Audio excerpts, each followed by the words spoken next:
si parte anche questo giovedì, altri due ospiti veramente eccellenti. Abbiamo in presenza l'avvocato Fabio Maggio, consigliere provinciale a Treviso, centrodestra Forza Italia. E saluto anche da Padova il professor Stefano Merigliano, professore emerito dell'Università di Padova. Grazie anche a lei, professor Merigliano, di essere qui. Chissà cosa ci racconterà questa mattina, siamo molto curiosi. Allora inizierei proprio dall'avvocato Fabio Maggio, consigliere provinciale, nuovo consigliere provinciale, perché noi vogliamo anche capire come funziona la provincia, avvocato, perché siamo su un limbo. Io poi ho anche il banco e l'Emporio Solidale all'interno, capisce bene che qualcosa mi sfugge.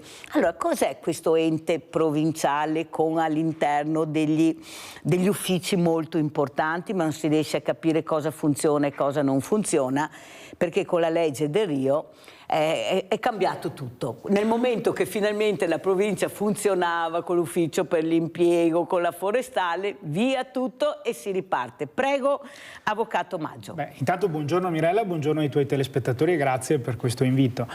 La provincia è stata rivoluzionata dalla legge del Rio, un ente che rispondeva alle esigenze di comuni e cittadini direttamente, è stato privato di denari e competenze. Oggi la provincia è un ente di secondo livello, eletta dai comuni, quindi dagli amministratori comunali, che ha ancora residuali competenze, mi viene in mente l'edilizia scolastica, l'ambiente, la viabilità, ma poche risorse, quindi poca capacità di incidere sul territorio. Cerca di fare quello che può con le risorse che ha, ma tuttavia è necessario, secondo noi di Forza Italia, ma secondo il centrodestra, un drastico cambio di rotta, cioè serve che quella legge del Rio venga modificata e venga reintrodotto un sistema per cui la provincia possa veramente servire come ente di coordinamento e torni l'elezione diretta da parte dei cittadini, perché senza la rappresentanza diretta dei cittadini, si generano mostri. Allora, avvocato Maggio, non le sembra però che l'Italia purtroppo soffre di troppi enti, troppi consorzi, che tutti devono fare qualcosa, alla fine il cane di 7 padroni muore di fame, che siamo noi cittadini. Però non riusciamo a capire, eppure sono enti anche che costano, hanno dirigenti pagati, personale, sarà anche poco, ma noi continuiamo a pagare questi enti, questi consorzi che a mio avviso non c'è la massima trasparenza che dovremmo avere, perché sono soldi nostri, sono soldi pubblici, sono enti pubblici. Prego, avvocato. Allora, la parola d'ordine è sicuramente efficientare. Negli ultimi anni, grazie a molte leggi che hanno tagliato gli enti inutili fatte da più governi, perché l'esigenza era sentita da tutte le parti politiche, dobbiamo essere trasparenti, la riduzione dei costi della pubblica amministrazione è diventato un imperativo da quando abbiamo capito che non possiamo più permetterci il debito pubblico che abbiamo. Quindi la parola d'ordine è sicuramente efficientare, tagliare i rami secchi e concentrare le competenze. Concentrare le competenze significa anche dire che un ente è responsabile per quel determinato aspetto, per quella determinata opera, per quella determinata competenza. Questo consente al cittadino di dire chi è responsabile, perché poi ci ritroviamo con opere magari realizzate dopo 20-30 anni o ancora in ritardo e nessuno alza la mano per dire è colpa mia.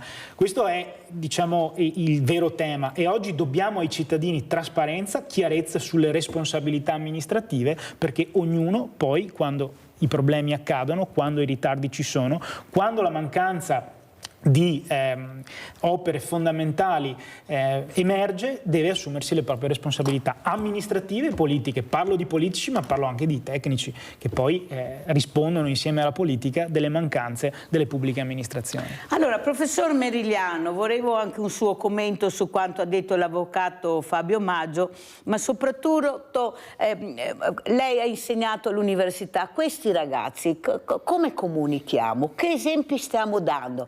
Eppure io sono convinta, professor Merigliano, che nonostante questi cattivi esempi di pochi rispetto a quelli bravi, a quelli che si comportano bene, che sono i nostri ragazzi, che quando vanno all'estero poi difficilmente ritornano perché si li tengono stretti, perché gli avete proprio insegnato bene, sono proprio bravi, bravi, bravi.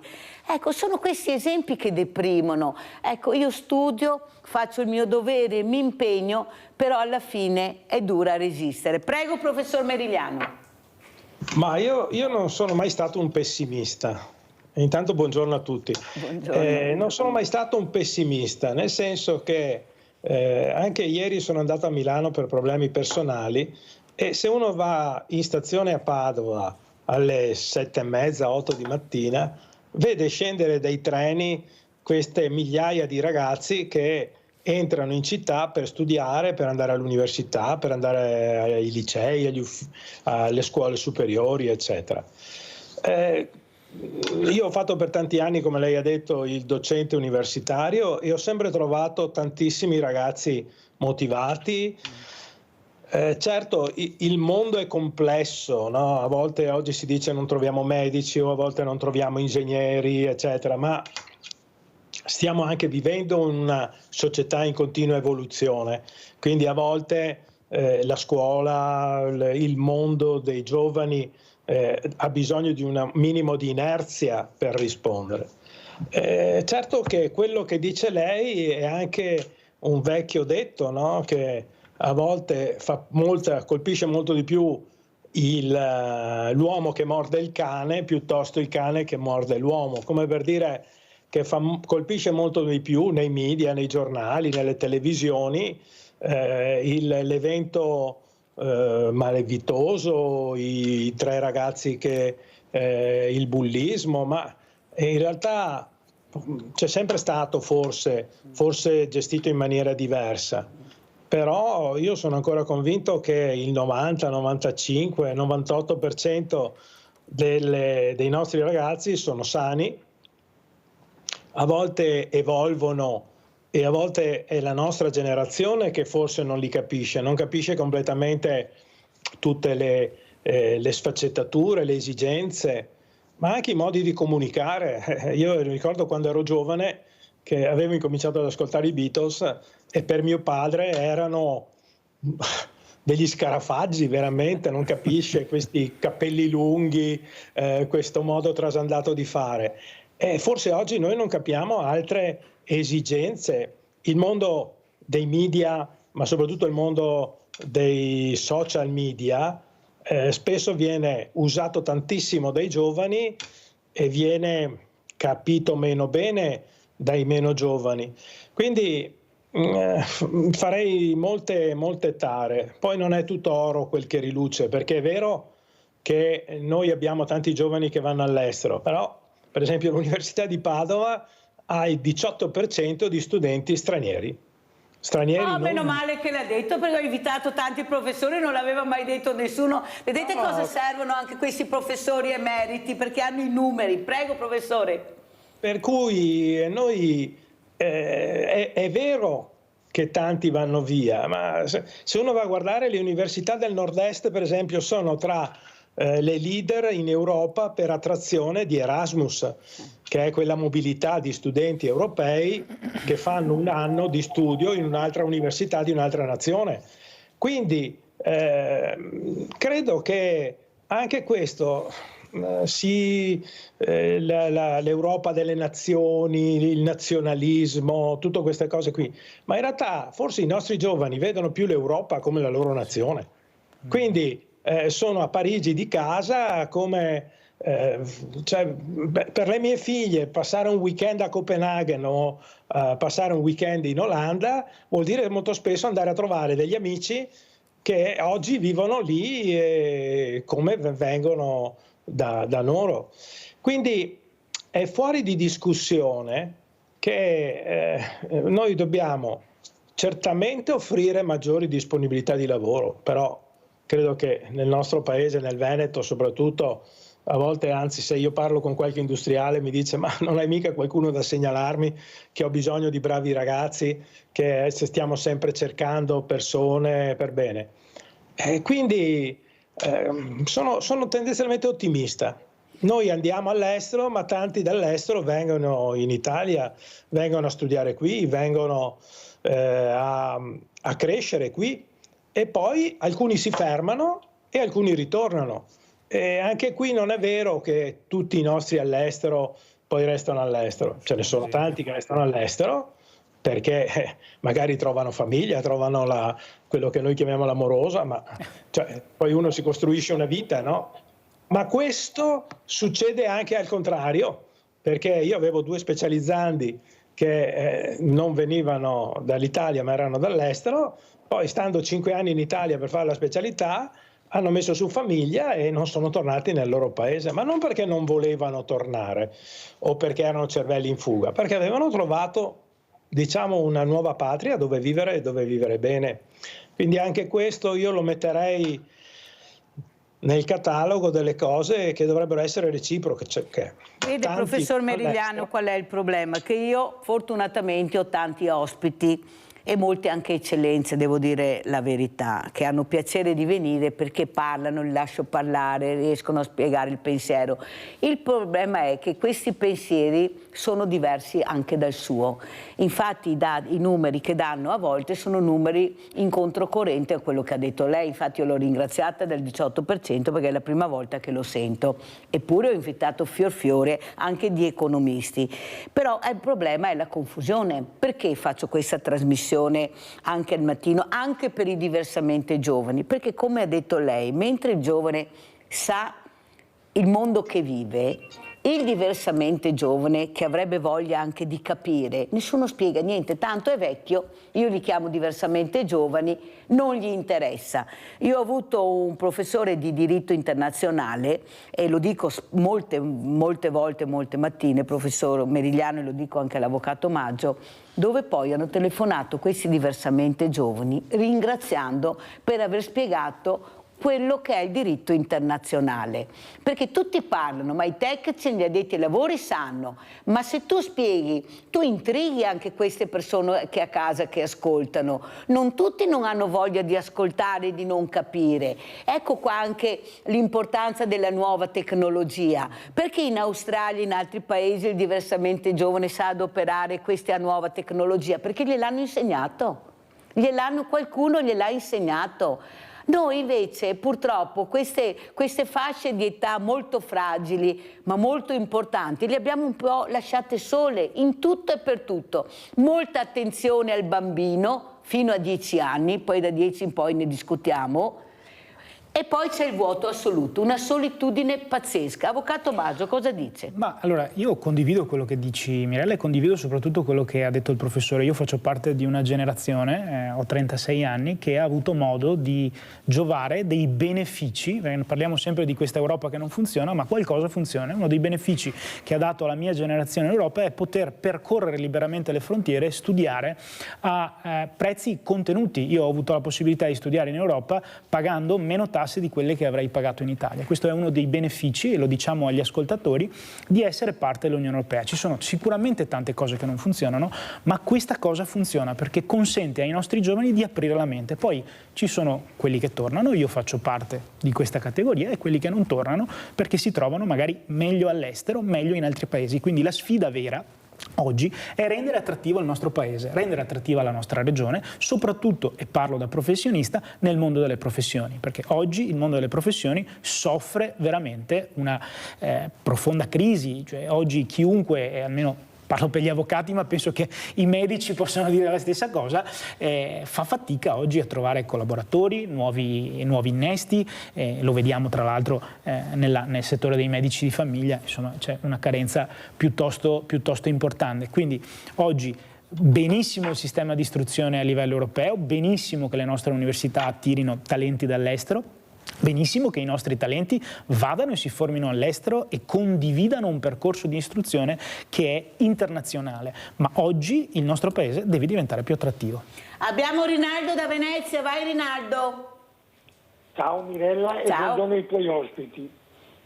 Saluto il professore, che l'ho sentito proprio che dice verità. Se gli ha insegnato così bene i suoi allievi, bisogna diventare tutti bravi. Però noi altri, che abbiamo una certa età, abbiamo sofferto di più per arrivare a un qualcosa, perché era più difficile, non avevamo la scuola, non avevamo niente, e abbiamo creato l'Italia che c'è adesso. I giovani adesso è tutta portata dai mani. Quello che gli manca è la costanza di volere riuscire su quello che vuole. Mirella, perché ha tutte le possibilità di studiare, di fare quello che vuole, perché non chi è più giovane che non ha possibilità di studiare. gli altri che nella quinta andavamo a lavorare. Ma nelle gente qua è quinta, che ha fatto fortuna, parlo dei miliardi, no? Delle carte da mie. Cosa vuol dire? E gli altri, venendo su dalla strada, devono imparare quello che loro non possono imparare. Tutte le difficoltà che abbiamo trovato, perché abbiamo trovato tutto le difficoltà. E cosa discutiamo? Bisogna che i giovani non insegniamo niente, li devono imparare da soli. Bisogna lasciarli sbagliare, accompagnarli quando si fa i suoi sbagli e dopo, come che dice il professore, non è vero che chiude tutti i delinquenti. Io ne sei tanti, sì, ma io sempre stai. E ora, sappiamo i fiori buoni, ne siete più da fiori cattivi. Se ti pisciati i cattivi e ti metti qui i buoni, senz'altro il 70% diventa buono. Grazie Rinaldo, molto chiaro. Sentiamo come commenta, veramente grazie il nostro professore emerito Merigliano queste parole, ma soprattutto capire che forse dove dobbiamo intervenire è su quelli che stanno sbagliando, che sono pochi rispetto a quello che abbiamo sentito, i numeri anche di quelli bravi, e forse proprio con la cultura, con lo sport riusciremo a fare questo. Eppure, professor Merigliano, ho avuto il giudice Borile, un giudice veramente importante con la messa in prova anche delle persone, dice: purtroppo Mirella, lo sport è nella Costituzione dal 2023, ma la legge che c'è non obbliga la persona a fare sport, perciò se non vuole noi non possiamo farci niente. Ma allora puntiamo sulla cultura, ecco, facciamoli andare più a scuola, impegniamoli di più nello studio, intrighiamoli in qualcosa. Cosa dice, professore, per cercare di recuperare? La cultura ne abbiamo a 360 gradi, possibile che non c'è niente che gli interessi? Prego. Allora, prima un brevissimo commento su quello che ha detto lei. Ha perfettamente ragione che noi dobbiamo fare formazione, educazione e diffusione di cultura, soprattutto alle persone, lei li chiama diversamente giovani, perché molti di questi sono abbandonati e vanno in qualche modo recuperati a questa cosa. Lei parlava di cultura di sport, eccetera. Io metterei un piccolo accento anche sulle famiglie. Purtroppo, riprendendo un po' il discorso di Rinaldo, c'è stata una generazione che ha fatto i salti mortali per poter costruire una famiglia, per poter tirar su dei figli, ha fatto dei sacrifici, è venuto su dal nulla e poi ha cercato di iperproteggere i figli, nel senso che ha cercato, lo assistiamo tante volte, vediamo i genitori che si scagliano contro i docenti perché dicono che trattano male i figli, le baruffe nei campetti di calcio perché l'allenatore non fa giocare il figlio che è il più bravo del mondo. Io ricordo che in realtà mio padre e mia madre erano severi, ovvero sia ti insegnavano il sacrificio. Ecco, certo, lo sport è utile perché ti insegna il sacrificio, ti insegna il valore della, se vuole, chiamiamolo competenza, capacità, ma il sacrificio perché se tu non ti alleni tutti i giorni, se tu non fai, non vai avanti.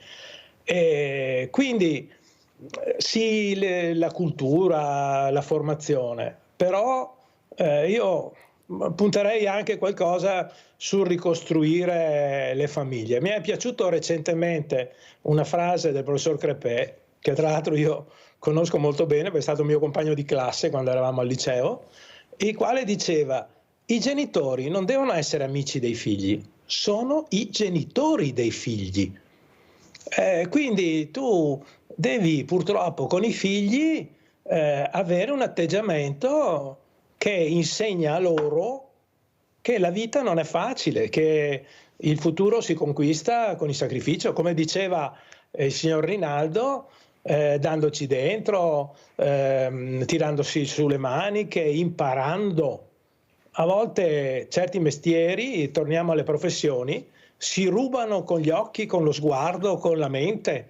Fare l'avvocato vuol dire anche a volte guardare come si comporta l'avvocato più bravo di me, è così per fare il chirurgo, è così per fare qualsiasi professione.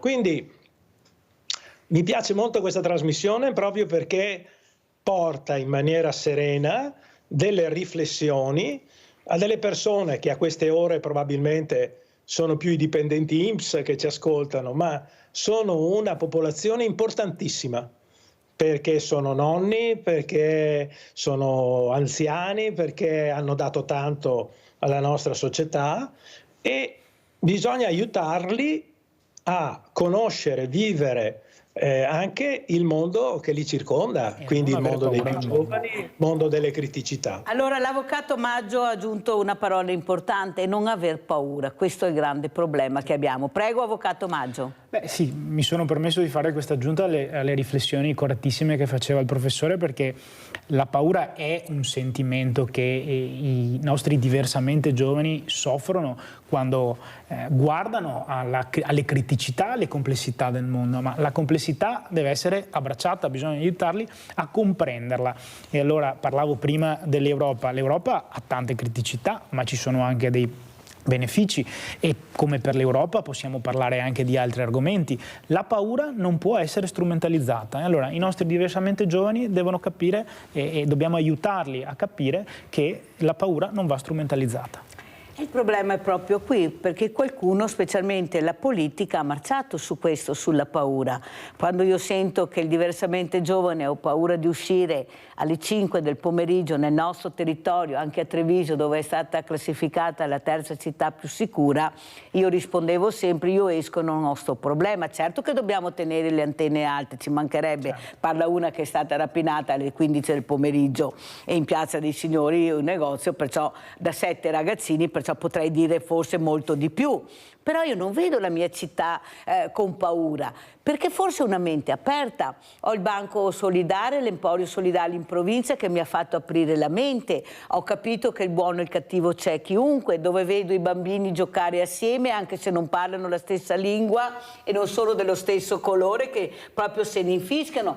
Il problema è la famiglia. Però, e qua lo chiedo anche al professor Merigliano, ma lo chiedo anche all'avvocato Maggio, e se io non ho la fortuna di avere questa famiglia, che non ho dei genitori che capiscono di essere genitori, se non ho la scuola che fortunatamente che funziona come dovrebbe funzionare, io dovrei avere quello che mi aspetta di diritto, che è l'istruzione, cosa faccio? Dove mi rivolgo? Lo sport costa carissimo, non tutti hanno la possibilità di farlo, ma poi vediamo anche gli esempi in Parlamento, queste risse inaudite, qua lo dico anche alla politica, di smetterla, perché poi è inutile che ci lamentiamo delle baby gang, questi sono genitori, sono compagni, cioè questi esempi, ecco, su queste persone fragili che sono questi ragazzi tra virgolette violenti, che poi io ci vado a parlare con questi e vi posso assicurare che da soli sono neve al sole che si scioglie, ma proprio neve, molte volte addirittura sono talmente chiusi che prima di riuscire a fare due parole con questi ne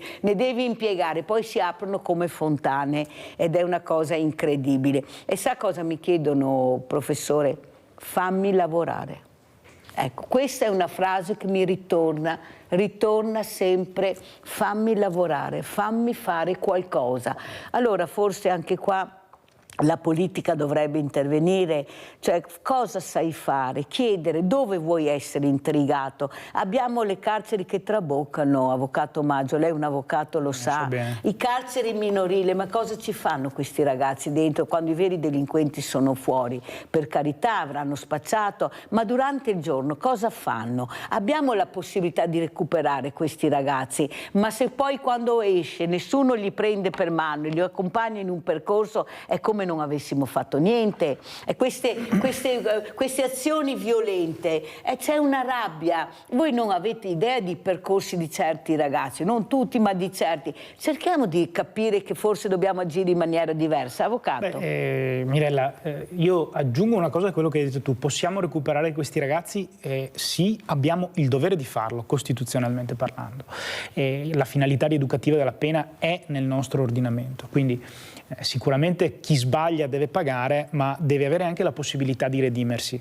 Noi oggi in Italia stiamo parlando di aprire nuove carceri, ci sono paesi come la Norvegia o l'Olanda che chiudono le carceri, quindi c'è un sistema penale che funziona, un sistema rieducativo che funziona e che consente anche in alcuni casi il corretto reinserimento nella società, tanto che non hanno bisogno di aprire nuove galere. Invece qui in Italia probabilmente c'è un cortocircuito, esiste una forte criticità, un problema che non ci consente di fare quel secondo passaggio, ti punisco ma ti rieduco. Ecco, questo secondo passaggio manca e è anche un po' dettata questa mancanza dalla poca volontà della politica in questi anni di investire sulla finalità rieducativa della pena. Questo lo dobbiamo dire, lo dico come avvocato, ma lo dico anche come politico, perché quando si dice rieduco il reo, rieduco chi è colpevole, non si fa mai una bella figura con i cittadini che spesso e volentieri vogliono solo sentire parlare di pene severe. Le pene severe vanno benissimo, vanno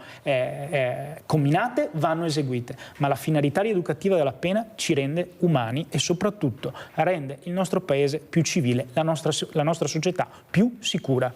Professor Merigliano, prego. Un discorso che ci porterebbe lontanissimo. Allora, cultura, rieducazione, pene alternative, ovvero sia servizi sociali.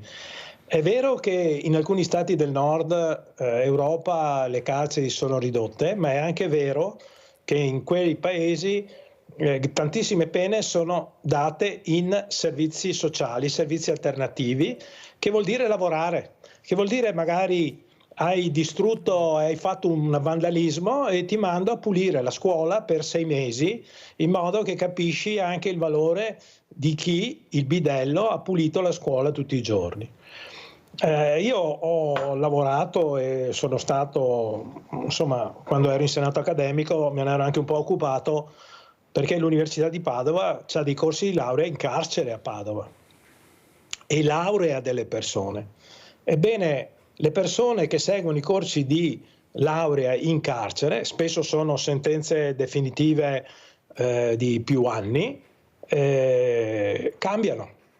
Quindi quello che lei diceva, che il ragazzo chiede di lavorare o comunque di essere occupato, è l'ozio il padre dei vizi. Quindi è un po' lo stesso problema che a volte gli immigrati che aspettano il permesso di soggiorno per 3 mesi, 6 mesi, 9 mesi, un anno e nel frattempo non possono lavorare, non possono fare niente, cadono nelle mani di sfruttatori o di opportunisti. Quindi bisognerebbe, ha ragione lei, che la politica forse facesse meno proclami, cose che tra l'altro possono costare molto meno.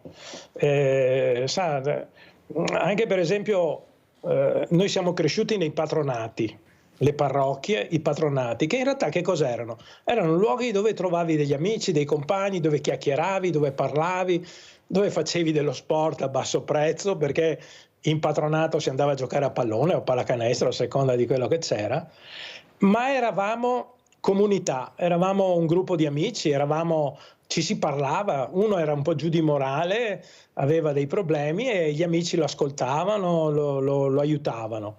Oggi con questi social molte volte noi assistiamo ad un isolamento delle persone. Lei monti in tram e vedrà che la gente non parla tra di loro. La gente, anche gli amici, si mettono in 3 con 3 telefonini e ognuno guarda il suo telefono. Ma non solo, professore, io l'ho detto anche quando sono tornata quest'estate a riprendere la trasmissione. Io una cosa che mi ha sconvolto è stata in spiaggia, dove vedevo i genitori che finalmente potevano stare con i propri figli, dialogare, ognuno per conto suo. Telefonino, padre si alzava, andava a fare il bagno da solo, senza neanche chiedere al figlio vuoi venire con me. Ecco, questo ragazzo triste, ragazza triste, sono persone. Allora capite bene che questi genitori non si rendono conto di essere genitori, non andiamo da nessuna parte. Io ho avuto il presidente della Coldiretti Senior di più di 80 anni che ha detto al figlio dove abbiamo sbagliato per avere questa realtà che vediamo di certi giovani. E il figlio gli ha risposto: papà, non sei tu che hai sbagliato, siamo noi che abbiamo sbagliato, siamo noi che non siamo riusciti a fare quello che avete fatto voi, insegnare il rispetto del del prossimo. Leone da Tre Baseleghe, vai Leone! Ciao mille ragazzi, Ciao. saluto i tuoi. Allora voglio riferirmi all'avvocato. Allora, la nostra Costituzione dice che siamo tutti uguali davanti alla legge, indipendentemente dal sesso, religione o razza.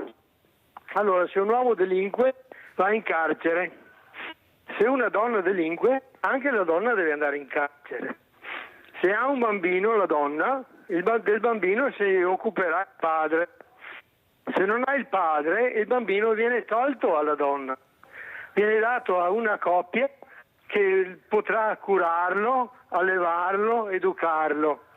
Perché io sono stanco di questo buonismo che abbiamo in Italia, che fa più danni che tutto il resto. Ciao Mirella, grazie. Abbiamo sentito Leone Tre Baseleghe, allora prima di rispondere a Leone andiamo in pubblicità.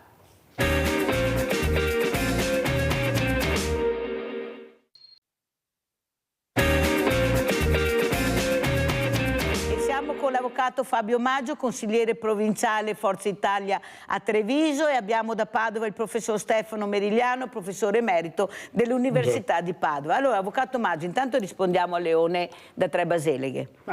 Leone tratta un tema molto complesso, che è quello della maternità in carcere. Ci sono dei casi in cui la legge prevede che le giovani madri e le madri che vengono condannate possano accudire il bambino, salvo taluni reati, direttamente in carcere. Poi ha coperto un tema che è quello del buonismo. Ecco, io non credo che dobbiamo trattare con grande faziosità questi argomenti, cioè la gestione delle carceri, la gestione della pena, la gestione della fase rieducativa devono essere trattati come problemi tecnici, perché come problemi tecnici riusciamo a risolverli. Se invece li trattiamo come problemi politici, come argomenti di discussione politica, continueremo a discuterne per i prossimi 20 anni, le nostre carceri rimarranno piene, la pena non verrà eseguita ed applicata come dovrebbe essere, e come argomento di discussione e polemica politica ce lo trascineremo ancora a lungo. Invece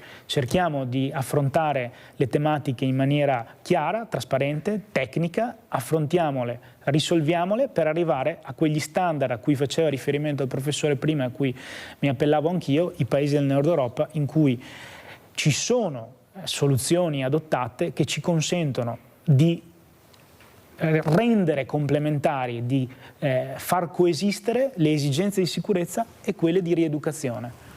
Professor Merigliano, ma non sembra che il Paese sia un po' ingessato adesso su Ius Scholae, quei problemi che abbiamo? Ecco, ieri abbiamo sentito, parliamo anche di trasporti, dopo il ministro Salvini che ha detto un chiodo ha fermato tutta Italia. Ecco, io sono convinta che dovrebbero essere altre le cose che il governo dovrebbe interessarsi per far veramente volare questo Paese, perché è un Paese con una potenzialità enorme, abbiamo una creatività che diceva prima anche Rinaldo, da niente riusciamo a tirare fuori il mondo, perché abbiamo nel DNA questa creatività che poi si può sviluppare anche dando gli strumenti giusti, quello che sono i ragazzi diversamente giovani, le famiglie. Prego, professor Merigliano. Allora, se incominciamo a parlare di Ius Scholae o comunque di questo problema, apriamo un capitolo enorme sul quale peraltro io personalmente sono assolutamente d'accordo. Io credo che quando una persona è nata in Italia, ha studiato in Italia, possiamo discutere se ha fatto un ciclo, 2 cicli, il che vuol dire che se ha fatto almeno 2 cicli è arrivato fino ai 16 anni, quindi vuol dire che sono 16 anni per cui i genitori molto spesso sono qui in Italia da 16 anni e ormai siamo in una società multietnica. Quindi che il 10% dei abitanti del Veneto non siano, diciamo, italiani, ma sono immigrati regolari ormai da anni.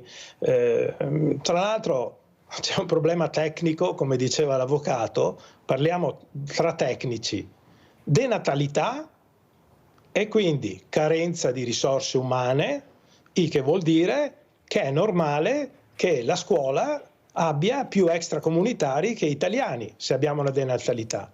tra 30 anni, se non sostituiamo parte degli italiani con persone che vengono da altre nazioni, non avremmo di che mantenere lo Stato, pensioni, sanità, eccetera. Quindi questo problema va affrontato e sono perfettamente d'accordo con l'avvocato che molto spesso in alcuni argomenti estremamente complessi, eccetera, il politico dovrebbe dare un'indicazione di massima politica, quindi una direzione, e poi lasciare la soluzione al tecnico. È un po' come la carenza dei medici. Non è vero che c'è una carenza di medici, c'è un errore di programmazione fatto nei 10 anni precedenti, legato a carenze economiche, quindi a mancanze di risorse da parte dello Stato, che ha portato a tanti pensionamenti, poca immissione. Certo. Adesso negli ultimi 5 anni abbiamo aperto enormemente le iscrizioni e quindi le lauree dei medici. Tra 3-4 anni avremo più medici che posti disponibili.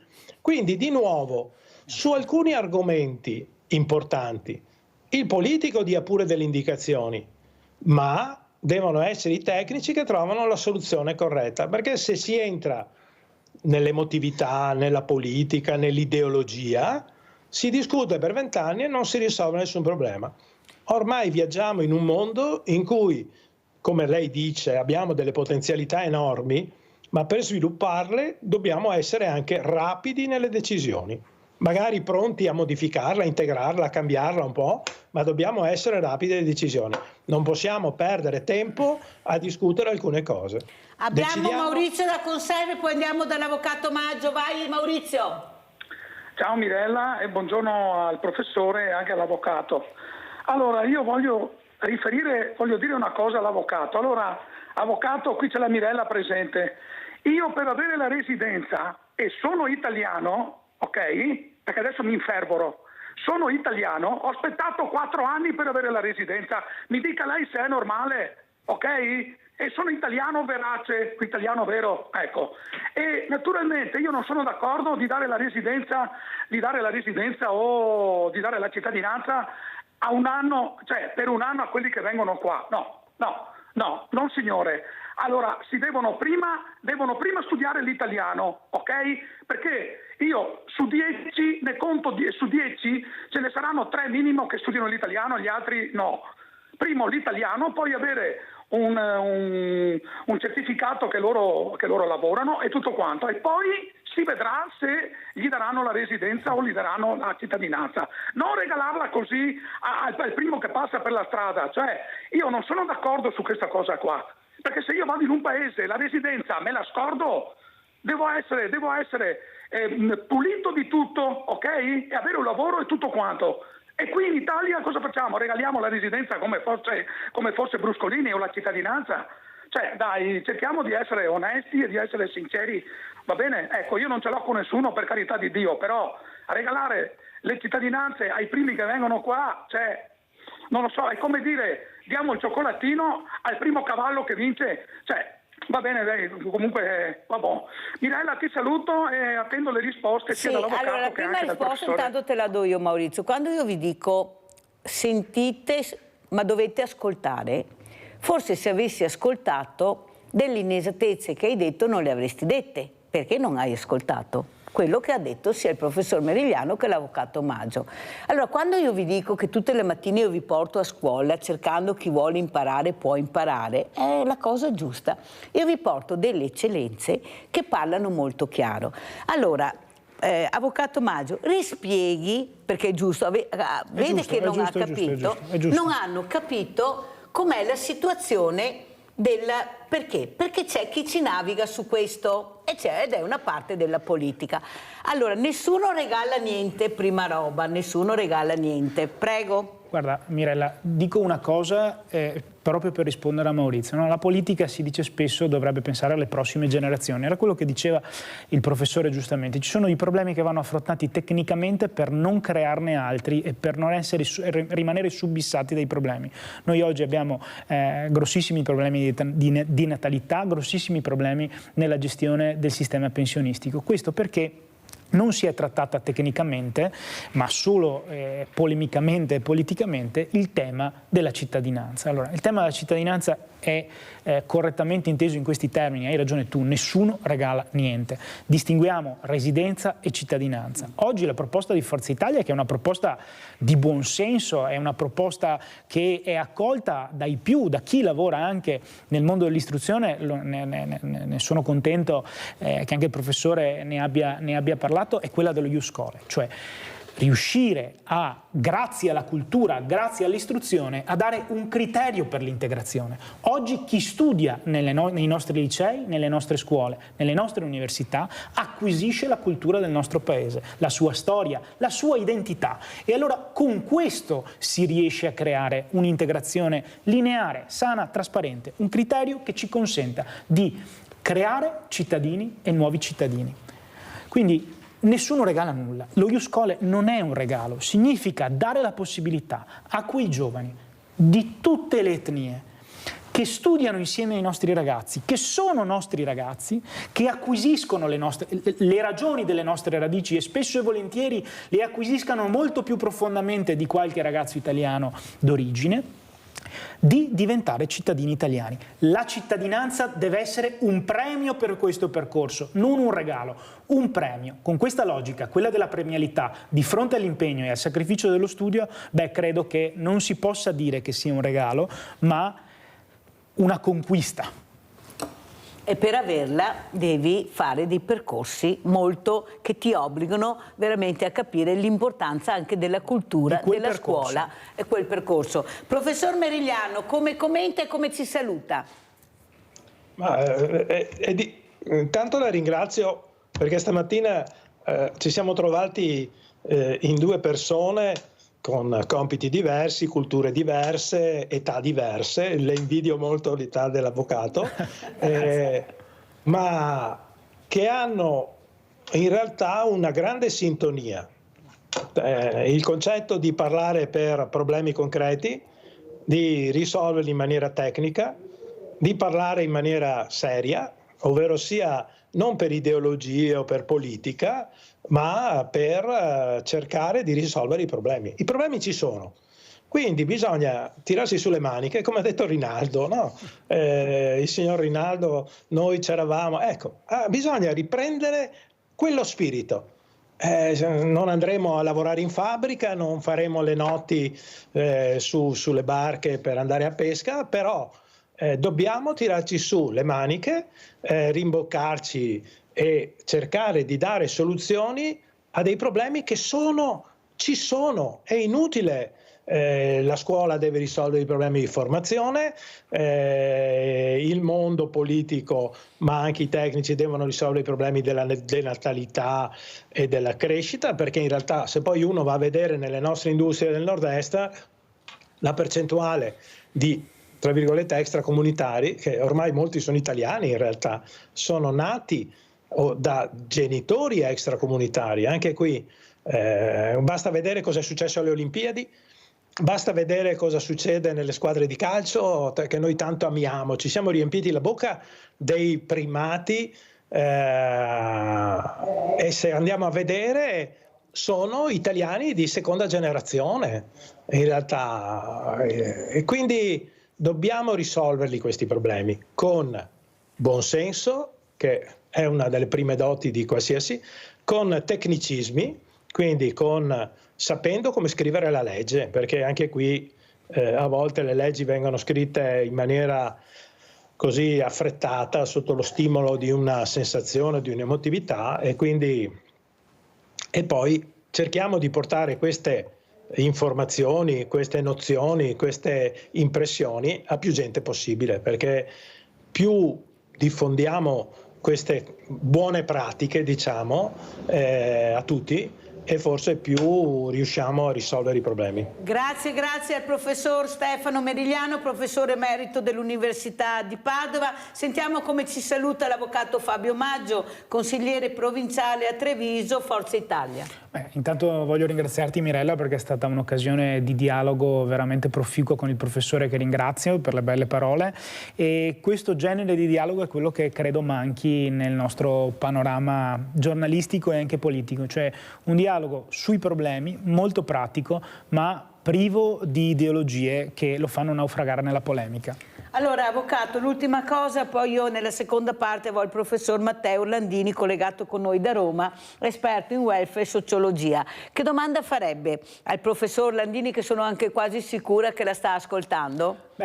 Come esperto di welfare gli chiederei quali sono le prossime mosse per cercare di stabilizzare il nostro sistema pensionistico e per dare più dignità a chi ha lavorato una vita e oggi si ritrova in difficoltà.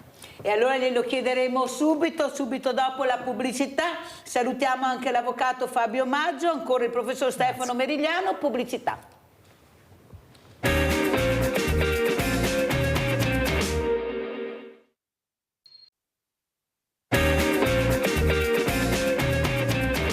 Vi presento altri due graditi ospiti. Abbiamo collegato da Roma il professor Matteo Orlandini, esperto in welfare e sociologia, come vi ho accennato prima, che porto anche i saluti sia del professor Merigliano che dell'avvocato Maggio, professor Orlandini, e saluto anche il dottor Francesco Bertola, presidente Medici per l'Ambiente Vicenza, una persona che sta molto a cuore alla Mirella anche per capire come vanno, anche se non l'avremo in video, l'avremo telefonicamente, perché è importante capire, ecco, come si sta muovendo anche questo governo per quanto riguarda questo PFAS, e soprattutto per aiutare i medici per l'ambiente, che a mio avviso stanno cercando di dare e di fare di tutto e di più per far capire che forse l'attenzione dovrebbe soffermarsi anche su questo. Allora, professor Orlandini, non so se lei ha sentito qualcosa del collegamento precedente. Sì. Grazie. Allora, professor Orlandini, all'avvocato Maggio che le aveva fatto questa domanda sul welfare, sulle pensioni, prego. Allora, intanto grazie Mirella dell'ospitalità e buongiorno a tutti gli ascoltatori. Sì, ho sentito il dibattito precedente sullo Ius Scholae e anche la domanda dell'avvocato Maggio. Parto da qui, dal sistema pensionistico. È logico che, come diceva l'avvocato Maggio, oggi è uno dei temi all'attenzione dei governi, almeno degli ultimi, diciamo così, 40 anni. Si sono susseguite le riforme, sappiamo che c'è un controllo stretto sulla spesa pubblica, che in Italia è particolarmente gravosa sul comparto delle pensioni, con degli aggiustamenti che a partire dalla riforma Maroni nella metà degli anni 2000 e poi passando per la Fornero ci danno una proiezione nel sistema pensionistico migliore degli altri sistemi europei, con lo sviluppo della previdenza complementare parallelamente, che sta andando bene, ma diciamo così deve ancora migliorare le proprie prestazioni e soprattutto il numero delle persone che aderiscono alla previdenza complementare per poter garantire il cosiddetto secondo pilastro, e il lavoro che soprattutto dalla Fornero in poi è stato fatto sulla flessibilità in uscita. Abbiamo visto gli ultimi dati che ci dicono che l'età media di uscita è intorno ai 64 anni, 62 per alcune categorie, con invece una norma che prevede l'uscita intorno ai 67 anni. Quindi il sistema pensionistico è abbastanza in controllo, soprattutto nell'andamento tendenziale, non probabilmente nell'attuale, ed è questo quello a cui si riferiva l'avvocato Maggio. È logico che è un tema molto caldo, un tema molto interessato, diciamo così, dalle categorie e dalle persone soprattutto più avanti, diciamo, lavorativamente. È un tema che riguarda anche e particolarmente le donne, con un dibattito che tutti gli anni si rinfocola intorno a questi mesi in vista della legge di stabilità, per capire se la cosiddetta opzione donna viene reintrodotta, viene cambiata, viene flessibilizzata. È il comparto di spesa più grande per quanto riguarda sicuramente il sistema di welfare italiano, allo stesso tempo è quello che tendenzialmente è in controllo però, cioè torno al dibattito prima sullo Ius Scholae, dobbiamo porci, come giustamente hanno fatto i suoi ospiti, i problemi reali. Il problema reale del sistema pensionistico esiste, ma tendenzialmente, cioè negli anni a venire, è in controllo. Non dobbiamo avere problemi allarmistici. Poi è logico, le singole persone vedono il loro sistema pensionistico, la loro proiezione pensionistica, e questa è un altro grande tema, un'altra grande attenzione da avere. Però, professor Orlandini, qualcuno si chiede a casa, ma se adesso si allunga l'età lavorativa, si arriva ai 70 anni anche per chi vuole, per chi ce la fa, e i giovani quando troveranno spazio? Questa è una domanda che qualcuno si pone. Lei come risponde? Io rispondo anche qui dicendo che è un problema, diciamo, che i dati tendenzialmente smentiscono, perché oggi l'Italia fa il record di occupati, ha un'ottima ripresa, come d'altronde quasi tutti i paesi occidentali ed europei, sull'occupazione femminile, e ha una buona incidenza su quelli che erano i cosiddetti NEET, che eravamo arrivati a un punto di 3 milioni di ragazzi che non studiavano né erano impiegati, e oggi invece abbiamo abbassato l'asticella a 2 milioni. È ancora un problema sicuramente, soprattutto nella fascia giovanile, ma c'è una dinamica di assorbimento della domanda di lavoro sia nel campo dei giovani che nel campo femminile. Rispondo in questo modo: più aumentiamo la capacità del sistema produttivo di esportare, di vendere, di commerciare, più riusciamo a integrare la domanda di lavoro, la domanda pensionistica. È per questo che i conti in questo momento non sono così negativi a livello dello Stato italiano, pur avendo il bubbone, tra virgolette, del 110% del super bonus. Allora, professor Orlandini, intanto la ringrazio. Qua sta piovendo a diluvio, non so a Roma, però io sono partita con il professor Merigliano ottimista. Adesso sentiamo il professor Orlandini, anche lui, avete sentito come abbiamo aperto anche questa seconda parte, io sto proprio bene stamattina. Però adesso sentiamo cosa ci dice il dottor Francesco Bertola, presidente Medici per l'Ambiente, ISDE. Professor Bertola, intanto grazie veramente, sono onorata di averla ospite. Lei lo sa che lo dico proprio col cuore. Ecco, come commenta queste parole proprio anche come medico, come presidente dei Medici per l'Ambiente, il dottor Bertola, che è sul territorio, sa quello che va e quello che non va per quanto riguarda l'ambiente, che è una cosa molto cara ai giovani soprattutto, che si battono anche per i meno giovani che magari li condannano per certe azioni, che poi è tutto da discutere. Prego, dottor Bertola, e grazie. Grazie a lei intanto, Mirella, perché parlare dell'ambiente è una cosa che secondo noi, insomma, va sempre fatta. Allora, parlare dell'ambiente è una questione culturale per prima cosa, cioè io ascoltavo prima con interesse, certamente aumentare le attività produttive faciliterà l'accesso al lavoro, io non discuto su tutto questo. Poniamo l'attenzione sul fatto che qualunque attività noi facciamo nella nostra società, a nostro avviso, non deve deteriorare l'ambiente in cui viviamo, per due semplici motivi. Il primo, perché abbiamo ripetute vastissime esperienze che l'inquinamento dell'ambiente vuol dire poi inquinare noi stessi. Il caso dei PFAS qua nel Veneto ce lo dimostra, ma non c'era bisogno dei PFAS. Già con l'amianto avevamo più che sufficienti prove in questo senso. E poi perché l'ambiente, che ci piaccia o non ci piaccia, è la nostra casa. Non possiamo mica, cioè anche a casa nostra, non è che possiamo sempre continuare a costruire, a fare, a brigare, perché prima o poi lo spazio quello è. E lo spazio va ben, e anche il mondo quello è. E lo spazio va ben capito come va adoperato. Certamente si può migliorare, certamente non si può andare contro l'ambiente che abbiamo trovato e in cui l'uomo, come tutte le altre specie animali, è cresciuto. Questa è la nostra opinione. Bisogna avere un cambio di mentalità. Quando va bene produrre, costruire, ma bisogna, non a qualunque prezzo, ecco, bisogna produrre e costruire rispettando però l'ambiente, che non sono parole, perché dopo a parole è facile, a fatti mi rendo conto che sia molto più difficile.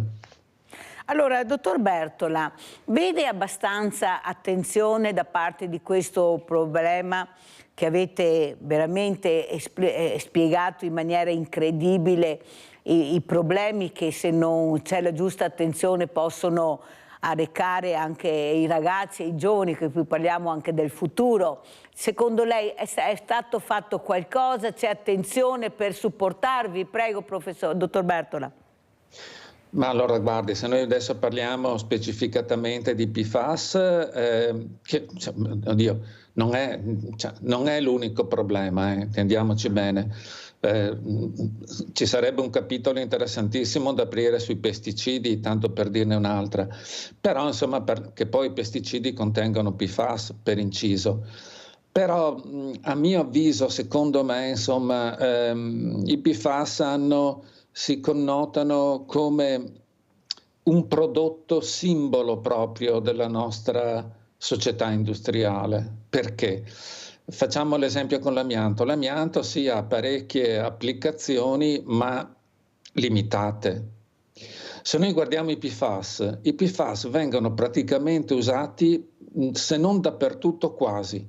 È difficile trovare un prodotto che non contenga PFAS, sembra una bestemmia ma non lo è, perché ci sono quasi dappertutto, e questo è dovuto a delle loro caratteristiche fisiche, chimiche, che li rendono interessantissimi da un punto di vista commerciale. Da un punto di vista commerciale sono una scoperta eccezionale, su questo io non ho dubbi, perché prendiamo il solito esempio delle padelle antiaderenti, ma cambiamo esempio.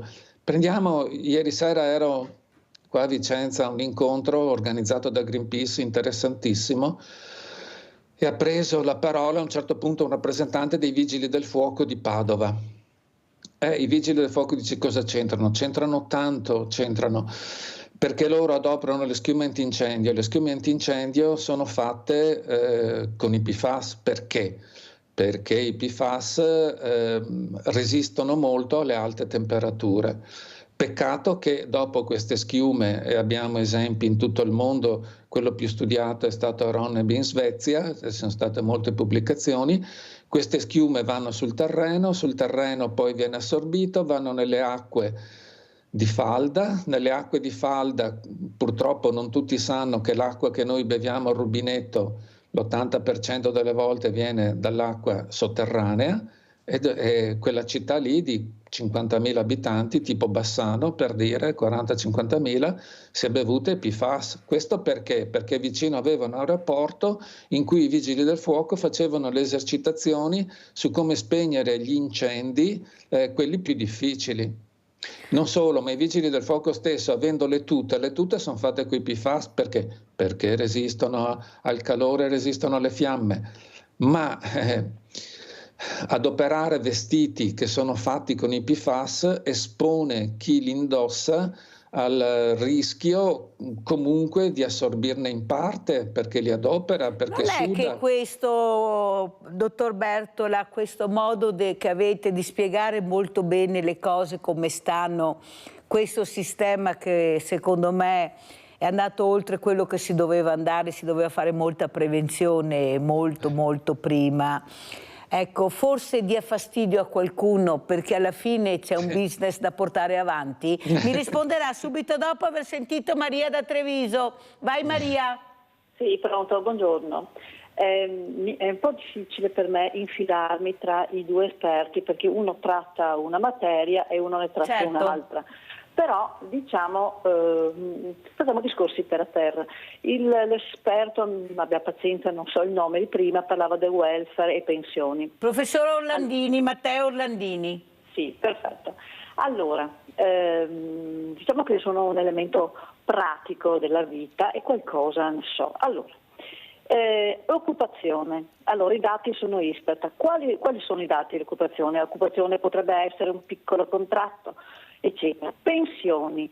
Ma perché continuano a fare cassa sulle pensioni e non toccano i privilegi? Vi faccio un esempio che basta andare sul sito dell'INPS. I parlamentari, i sindacalisti, faccio un esempio così, hanno il compenso aggiuntivo che va a incidere sulla quota A delle pensioni. Chi è un po' esperto sa che la quota A è quella legata allo stipendio, non ai contributi. Quindi abbiamo i rappresentanti del popolo che sono i primi che beneficiano di cose allucinanti. Dovrebbero essere i primi che rientrano come tutti gli altri, oltre ai benefit eccetera, perché io non capisco neanche più se il sindacato sia sindacato oppure se sia un nuovo modo di lavorare. Poi altre cose.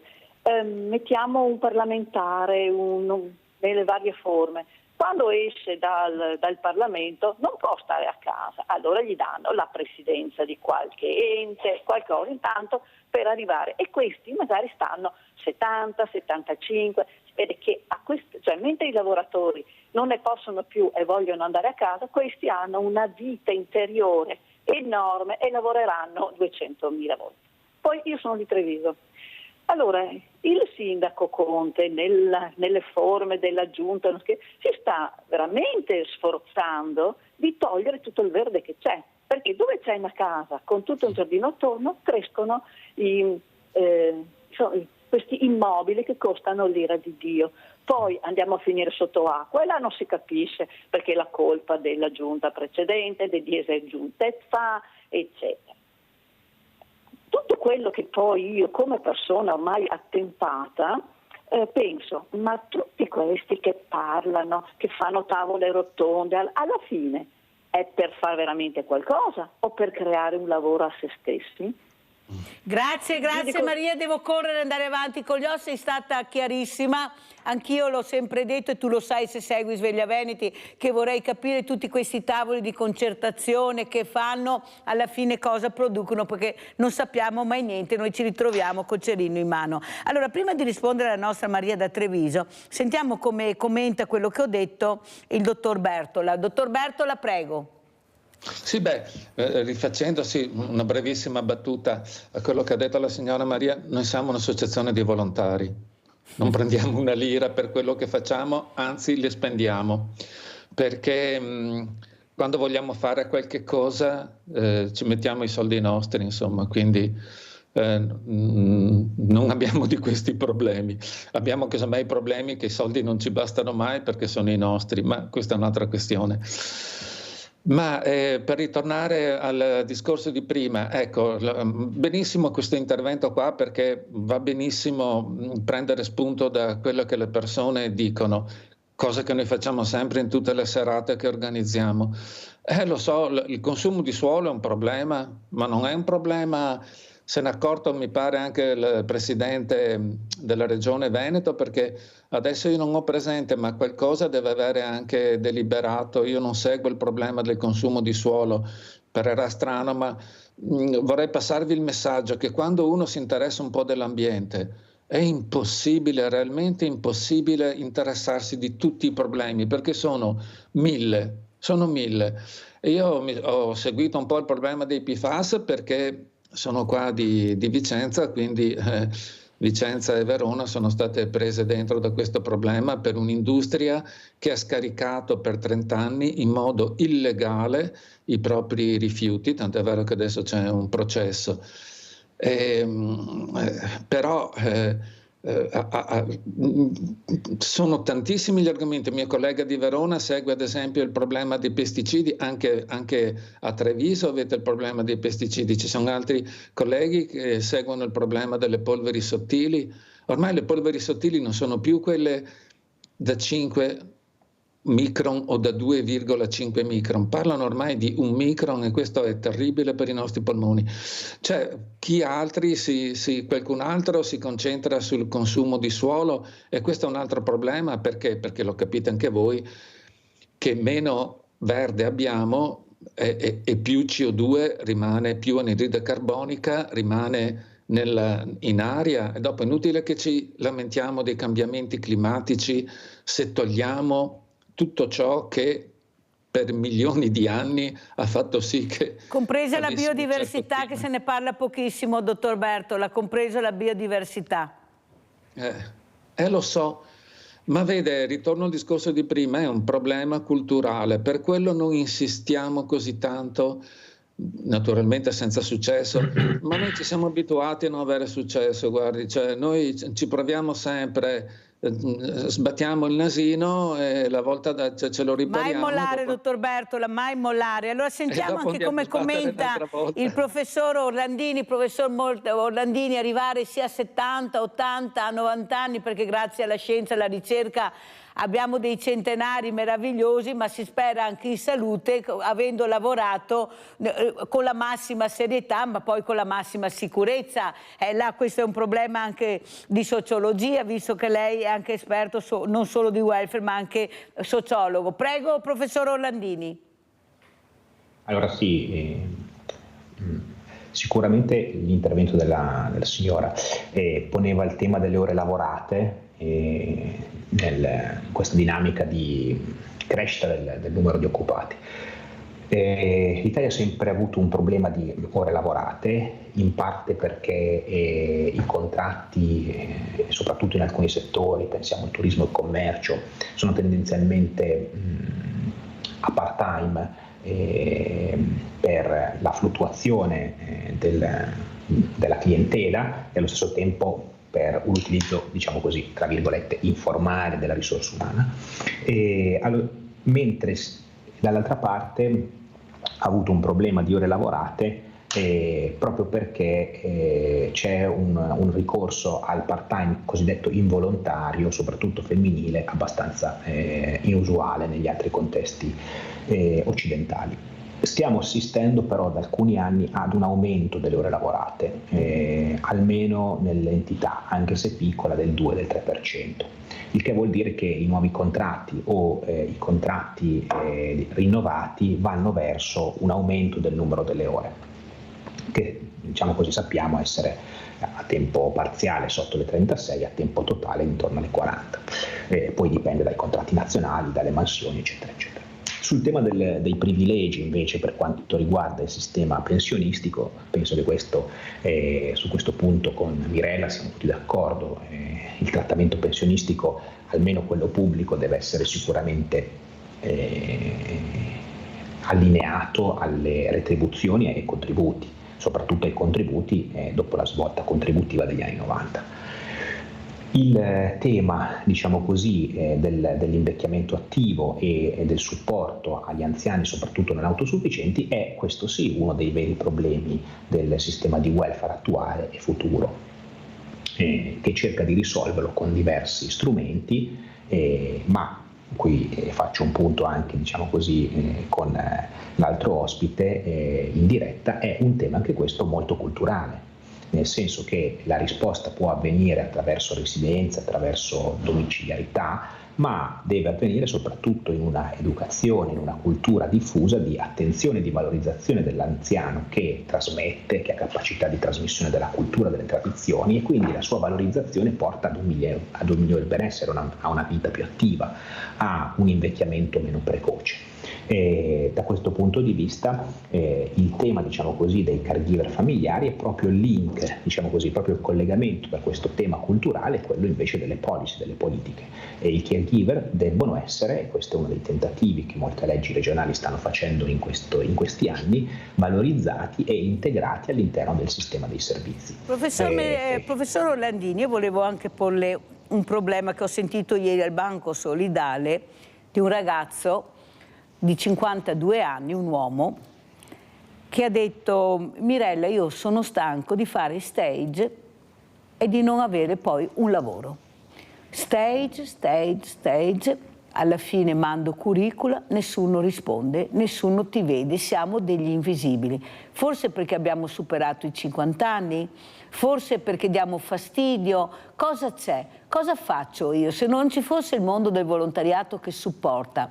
Dove andrei a mangiare? Ecco, dove troverei un punto d'appoggio? E quello che mi ha colpito, professor Orlandini, era che aveva voglia di parlare, perché poi arriva la solitudine, perché sei invisibile e nessuno ti ascolta, ma devi sopravvivere. E come fai a sopravvivere? Io mi impegno, faccio lo stage, faccio 1, 2, 3, ma alla fine che guadagno ho? Cosa trovo? Che non trovo lavoro? Cosa sono pagati? Non sono pagati questi stage? Com'è? Nessuno sa niente, non sanno. Loro frequentano ma nessuno spiega. Capisce, professor Orlandini, che c'è qualcosa che qualcuno non vuole dire? Forse c'è il beneficio di pochi sul danno di molti, a questo punto mi viene da pensare. Oppure quella persona che è venuta in trasmissione, anche lei dopo i 50 anni, non riesco a trovare lavoro, mi dicono di fare la cameriera, poi mi fanno fare tutte altre cose, devo fare 30 stanze in 3 ore, ma come si fa? Chi è che controlla chi fa e chi dovrebbe fare e agire? Prego, professor Orlandini. Sì, allora, sicuramente il tema dei lavoratori over 50 è un tema importante, anche se, tornando ai dati, diciamo, c'è un rientro nel lavoro dopo i 50 anni, soprattutto da parte della popolazione femminile, ma questo è abbastanza consolidato. Devo dire che c'è un sistema di inserimento attraverso il lavoro sia nella regione Veneto sicuramente, che in Emilia Romagna, che in Lombardia, quindi in molte regioni del nord, che accompagna queste persone a una diciamo così, riacquisizione di competenze per rimettersi nel mercato del lavoro. E è vero che ci sono molti, diciamo così, snodi importanti che non funzionano, ma tendenzialmente queste agenzie per il lavoro, questi enti di formazione professionale, questi enti di formazione per gli adulti funzionano, hanno buone capacità di rimettere nel mercato del lavoro. E uno dei temi che il volontariato sempre di più si sta ponendo è proprio quello di riuscire a creare un collegamento tra la loro azione gratuita, caritativa, diciamo così, di accompagnamento delle persone verso questi sistemi formativi che hanno le competenze per poter agganciare quella persona, quel lavoratore al sistema produttivo. Proprio questo, secondo me, sempre di più caratterizzerà le associazioni di volontariato, cioè prendere quella persona, tra virgolette, in carico, in cura, e portarla, proporgli, oltre a una compagnia, oltre a un'attenzione, come diceva lei, una prima uscita dalla solitudine, che è uno dei temi veramente problematici della nostra società attuale, verso chi ha competenze e capacità per riformarli, per ridare competenze e rimetterli nel mercato del lavoro. Vede, professor Orlandini, dal dire il fare c'è di mezzo il mare. Io condivido quello che ha detto, ma nelle parole e nella carta, ma nella realtà non è così, professor Orlandini, glielo posso assicurare. Forse all'area di Roma è diversa, ma anche se lei dice quello che dice, le posso assicurare che non è proprio così. Noi abbiamo un ufficio di impiego che non si capisce bene cos'è, come funziona. Una volta era all'interno delle province, anche là adesso le province sono un limbo che non si riesce a capire quale funzione avranno. Nel momento che funzionavano sono state dirottate in altri settori, sono state declassate e noi non sappiamo più, in regione non ci arrivi, non tutti riescono a gestire la digitalizzazione, non tutti sono in grado di farlo, è troppo facile dire collegati, insegnami però a collegarmi, la formazione c'è, quanta, dove, cosa si forma, non è che io posso fare continuamente cambiare percorsi di lavoro, alla fine mi ritrovo che non ho capito cosa devo fare, cosa sto facendo e forse qualcuno dovrebbe capire che così non possono andare avanti. Sono persone che hanno bisogno di avere delle risposte subito, non fra 5-10 anni. Adesso si parla solo di elezioni, di poltrone, ecco, e chi parla forse non ha la minima idea cosa vuol dire arrivare a fine mese anche con 2 stipendi che non ce la fanno. E lo posso assicurare, professore, 2 stipendi devono venire a prendere la borsa della spesa perché è aumentato in maniera incredibile tutto. Ma non se ne parla perché capisce bene bene che con 7, 8, 9, 10 mila euro al mese è difficile capire cosa vuol dire vivere con una famiglia con 1.200. Se riesci ad arrivare a 1.500 euro è già un successo. Ho pensionati che mi chiedono il pacchettino di caffè perché non riescono neppure a prendersi il latte, non solo il caffè. E questi sono invisibili perché si parla, ma la riforma non viene fatta. Cosa me ne faccio di 20, 30 euro con bollette che arrivano a 300, 400, affitti non ne parliamo. Ecco, capisce che la gente qui nel Veneto, sa professor Landini, diciamo il conto della serva, perché 1 più 1 dovrebbe fare 2 e io con quel 2 dovrei riuscire a sopravvivere, non a vivere. Invece neppure quello. Per fortuna che c'è il mondo del volontariato. Eppure, come dice anche Maria, ci sono delle disparità che dovrebbero essere messe in considerazione, capire chi può aiutare, ma perché non si fa un tetto di 5.000 euro? Eppure in altre realtà, in altri paesi c'è questo tetto. Perché noi non vogliamo mettere il tetto? Perché andiamo a colpire le persone che fino adesso hanno fatto una vita da nababbo. Questa è la verità e la politica insegna molto in questo, ma molto, molto. Allora lei capisce che continuare a sopravvivere, adesso arriva il freddo, arriva l'inverno, come ci riscaldiamo? Come facciamo? Chi ci pagherà? Allora io chiedo anche al dottor Bertola, lei è anche un medico, dottor Bertola, arriva la depressione, arriva lo sconforto, arrivano le patologie, ci mettiamo anche il business ai danni della salute e siamo proprio coperti. Prego, dottor Bertola. Questo è un tema chiaramente complicato, certo. Noi siamo medici per l'ambiente, certo, ma appoggiamo completamente l'associazione che difende, e c'è anche qua a Vicenza ed è ben viva nel Veneto, la medicina pubblica, la salute pubblica, insomma, perché sappiamo bene i costi della medicina privata e non capiamo perché ci deve assolutamente essere questa direzione verso la medicina privata. Ho capito che la medicina pubblica costa, ma sarò anche monotono, ma continuo a ripetere che dipende chi amministra cosa sceglie. Se sceglie di investire i milioni di euro in una superstrada o se sceglie di investirli nella salute dei cittadini, sono scelte che si fanno. Certo che se dopo si spendono milioni non solo per l'acquisto ma anche per la manutenzione, ne rimangono meno per la salute. Noi pensiamo che sia meglio metterci un'ora di più ad andare da un paese all'altro, ma essere tutelati nella propria salute, piuttosto che metterci 20 minuti e però quando stai male, se non hai i soldi, non vai da nessuna parte. Questo pensiamo.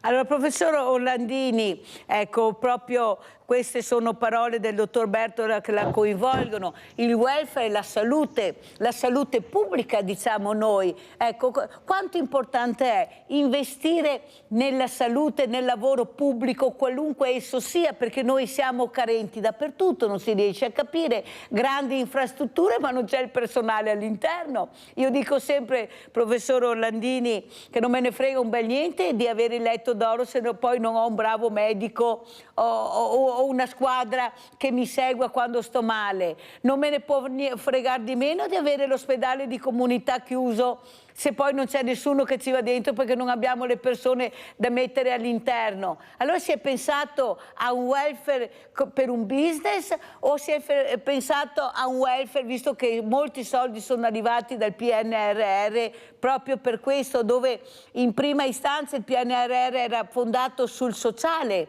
ecco, veramente a 360 gradi, è cambiato tutto. Gran cemento, come dice il dottor Bertola, grandi autostrade che poi non si riesce a capire se serviranno o meno, e poco su quello che è invece la salute pubblica, e parlo a 360 gradi da nord a sud, da est a ovest. Prego, professor Orlandini.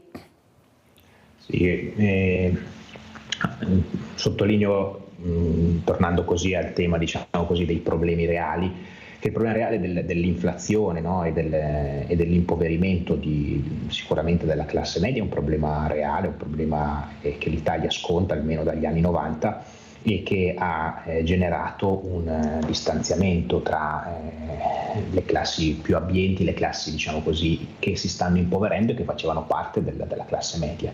E questo sicuramente è uno dei temi che la politica, ma anche, diciamo così, la società oggi sente di più, ed è un problema reale soprattutto di diseguaglianze, ed è un problema anche soprattutto di opportunità, di capacità di agganciare le opportunità che ci sono nella società, cioè la capacità delle persone, delle famiglie, di riuscire a diciamo così, entrare in quei percorsi che poi fanno uscire dalla povertà, dall'isolamento, dalla solitudine che ci sono e che sicuramente rappresentano oggi una delle grandi sfide sociali del nostro Paese.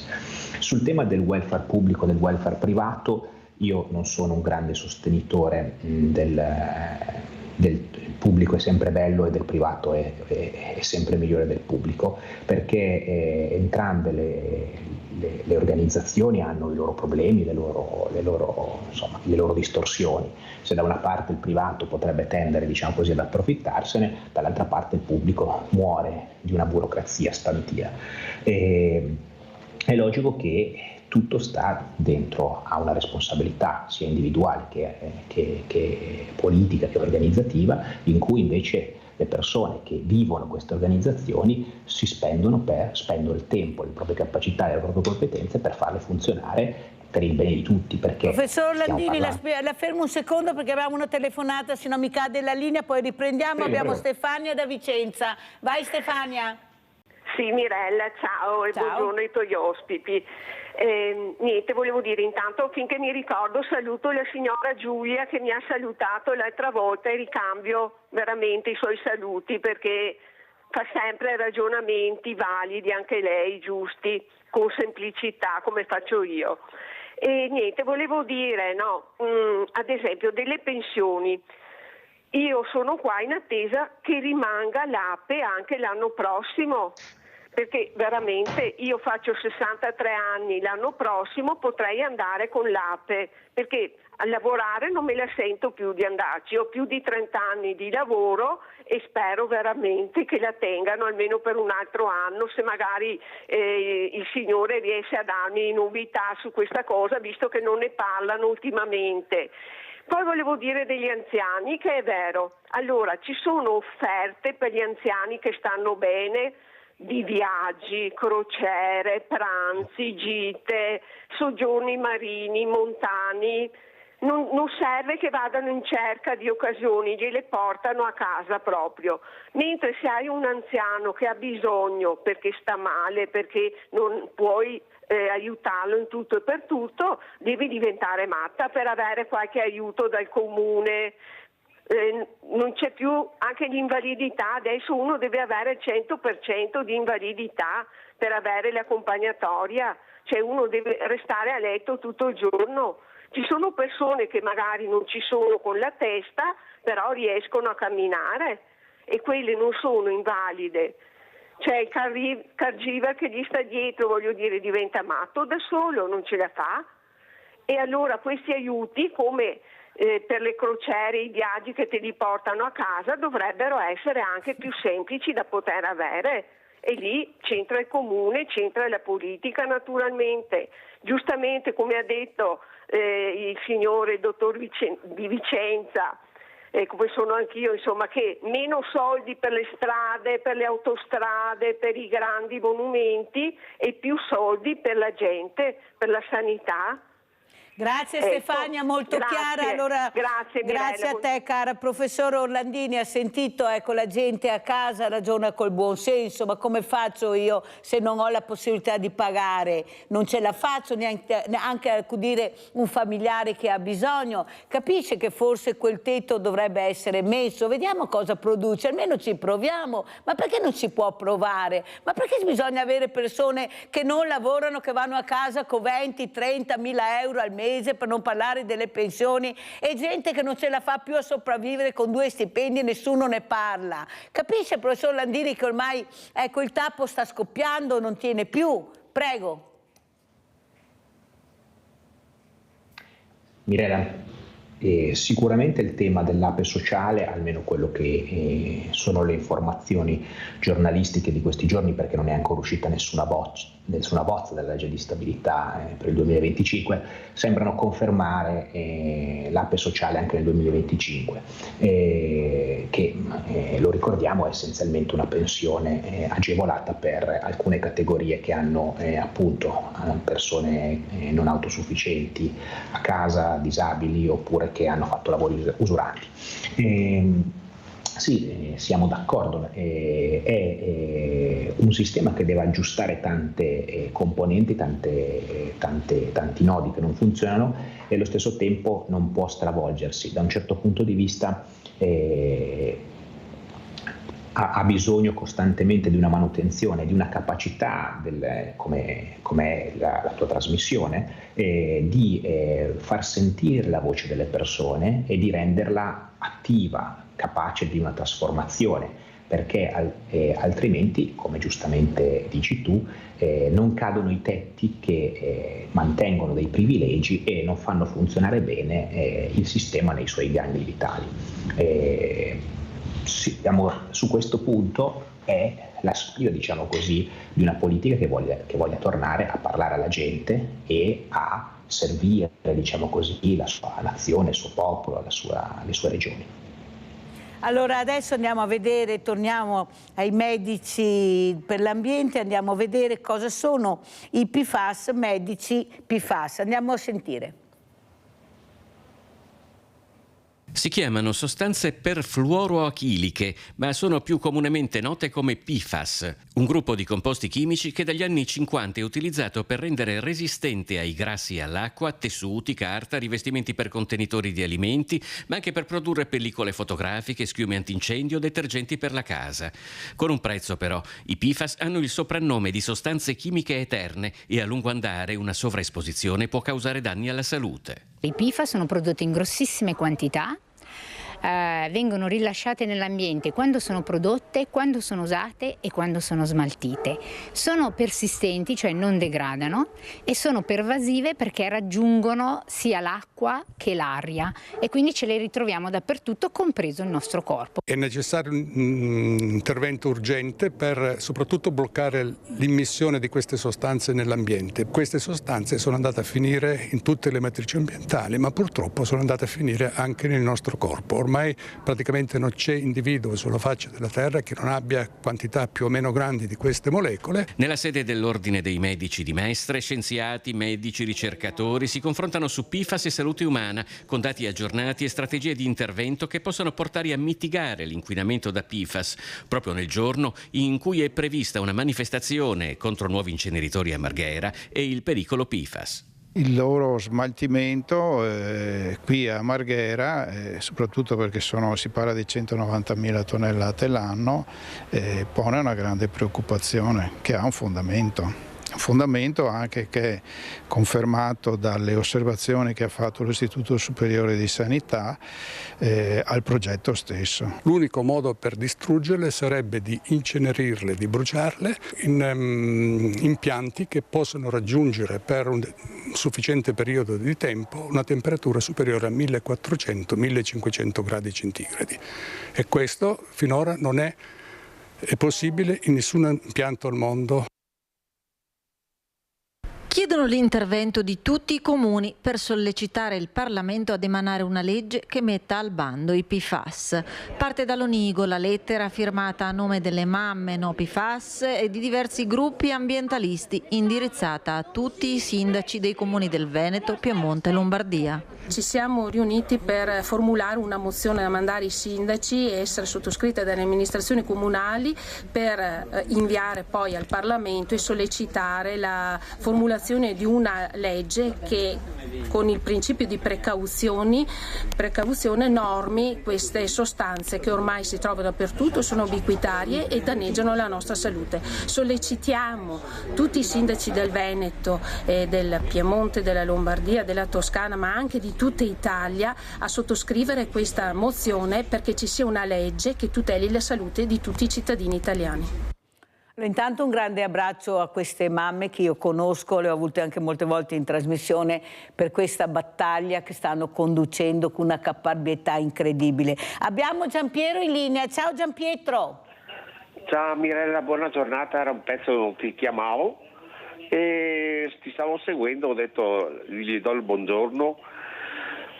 Ascolta, una domanda volevo farti, perché parlo anche sempre proprietà di anziani, uno che si è fatto una casa, che si è sacrificato e magari non sta dentro quelle spese, e ci sono pignoramenti, lo Stato vuole pignoramenti e tutto quel che viene dietro. Basta, perché non so più cosa dire. Abbiamo capito, almeno io ho capito quello che vuoi dire, non è facile neanche mantenere una proprietà, visto le tassazioni che ci sono, e se le entrate non ci sono, pagare le tasse diventa un problema.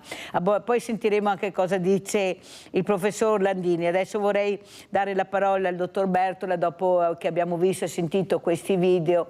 Quanto lavoro c'è ancora da fare, ecco, riuscire soprattutto a far capire che qui c'è un'emergenza, non c'è niente da fare, il territorio va messo in sicurezza, ma questi grandi della terra, dottor Bertola, quando si riuniscono di cosa parlano? Solo di bombe, di missili, di nucleari, o si rendono conto che è un problema che riguarda un po' questo pianeta? Prego. Per quello io insisto sempre quando parlo nel dire che i PFAS sono un problema culturale, ma i PFAS sono l'ottimo esempio, l'abbiamo sentito nel buon servizio di prima, dove avete intervistato giustamente le mamme, e lì tutto un altro capitolo, la cittadinanza attiva, quanto importante sia dal nostro punto di vista. È importantissima la cittadinanza attiva. Ma perché? Perché è proprio il modo di ragionare, no? Perché i PFAS hanno avuto tutto questo successo? L'avete sentito anche nel servizio, la prima che ha parlato è una dottoressa del CNR, quindi insomma, perché sono utili. Prendiamo l'esempio strausato della padella aderente, ma quella antiaderente, ma è quello che rende più di tutto. Io mi cucino l'ovetto fritto e così non devo più raschiare dopo la padella, perché sulla padella antiaderente non si attacca. Ma lo stesso discorso vale per la giaccavento che avevo prima, dopo un po' si bagnava, questa qui non si bagna più. Sono comodi, sono pratici. La loro enorme diffusione non è un caso, è perché proprio hanno caratteristiche commerciali che li rendono appetibilissimi e utili. Ma è su questo che noi, per quello dico che sempre che è una questione culturale, ma noi dobbiamo ragionare. Quando noi troviamo una cosa molto bella, va bene, molto bella, va bene, ma la adoperiamo subito perché è bella. Ci poniamo il problema, va bene, è bella, ma mi fa bene o mi fa male alla mia salute? Cioè lo IARC, che è l'ente europeo, ha sede a Parigi per i tumori, l'ha detto chiaramente in novembre dell'anno scorso, il PFOA è cancerogeno. Ci sono i ragazzi che hanno 50, 60, 100, 200 nanogrammi millilitro di PFOA nel sangue.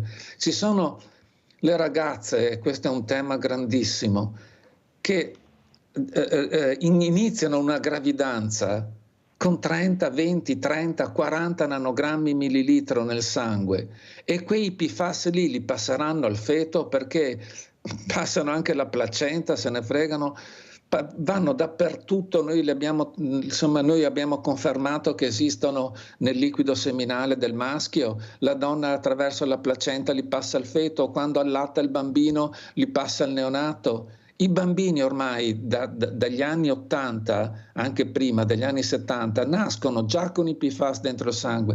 Ma che razza di mondo vogliamo fare noi? Che uno nasce già inquinato? Ha fatto bene a dirlo, dottor Bertola, perché guardi che qualcuno non sta ascoltando, sente ma non ascolta e non arrivano le risposte. Abbiamo Livio da Padova, vai Livio. Mirella, ciao, un saluto ai tuoi ospiti. Ho sentito prima che toccavate l'argomento dei privilegi che hanno i politici. Il discorso è che se ne parla troppo poco. se ne parla, tutta la società dovrebbe parlarne, ma dovrebbe parlarne in continuazione. Dovrebbero parlare i sindacati e tutte quante le istituzioni, perché ogni tanto si sente i politici hanno privilegi di tutti i generi, non so se esista ancora la legge 4 anni, 5 mesi, un giorno e dopo usufruiscono della pensione, e i parenti, gli amici, cioè i parenti, le mogli continuano ad avere vitalizi che aspettavano i politici. Se ne parla troppo poco. Io quando sento, e come me milioni di persone, che ci sono questi privilegi che sono vergognosi, e mi dico vabbè, pazienza, così è, dobbiamo adattarci, e no, non dobbiamo rassegnarci, dobbiamo lottare, combattere, continuamente parlarne. Invece se ne parla una volta e poi non si sa più niente. Cosa ne pensate? Grazie. Allora, ne pensiamo che forse se qualcuno va a votare di più sarebbe meglio, ecco, così incentiviamo anche il voto, visto che fra poco ci saranno anche le regionali, e capire molto bene quando si vota. Allora, sentiamo come ci saluta il professor Matteo Orlandini, esperto di welfare e sociologia. Ecco, si ricordi di questa trasmissione, se volete questa sera la vedete anche nei vostri cellulari, per capire che forse dobbiamo unire le forze e portare avanti quello che ha bisogno il Paese, per dare veramente dignità alla comunità che ha già sofferto abbastanza, quella fragile. Prego, professor Orlandini.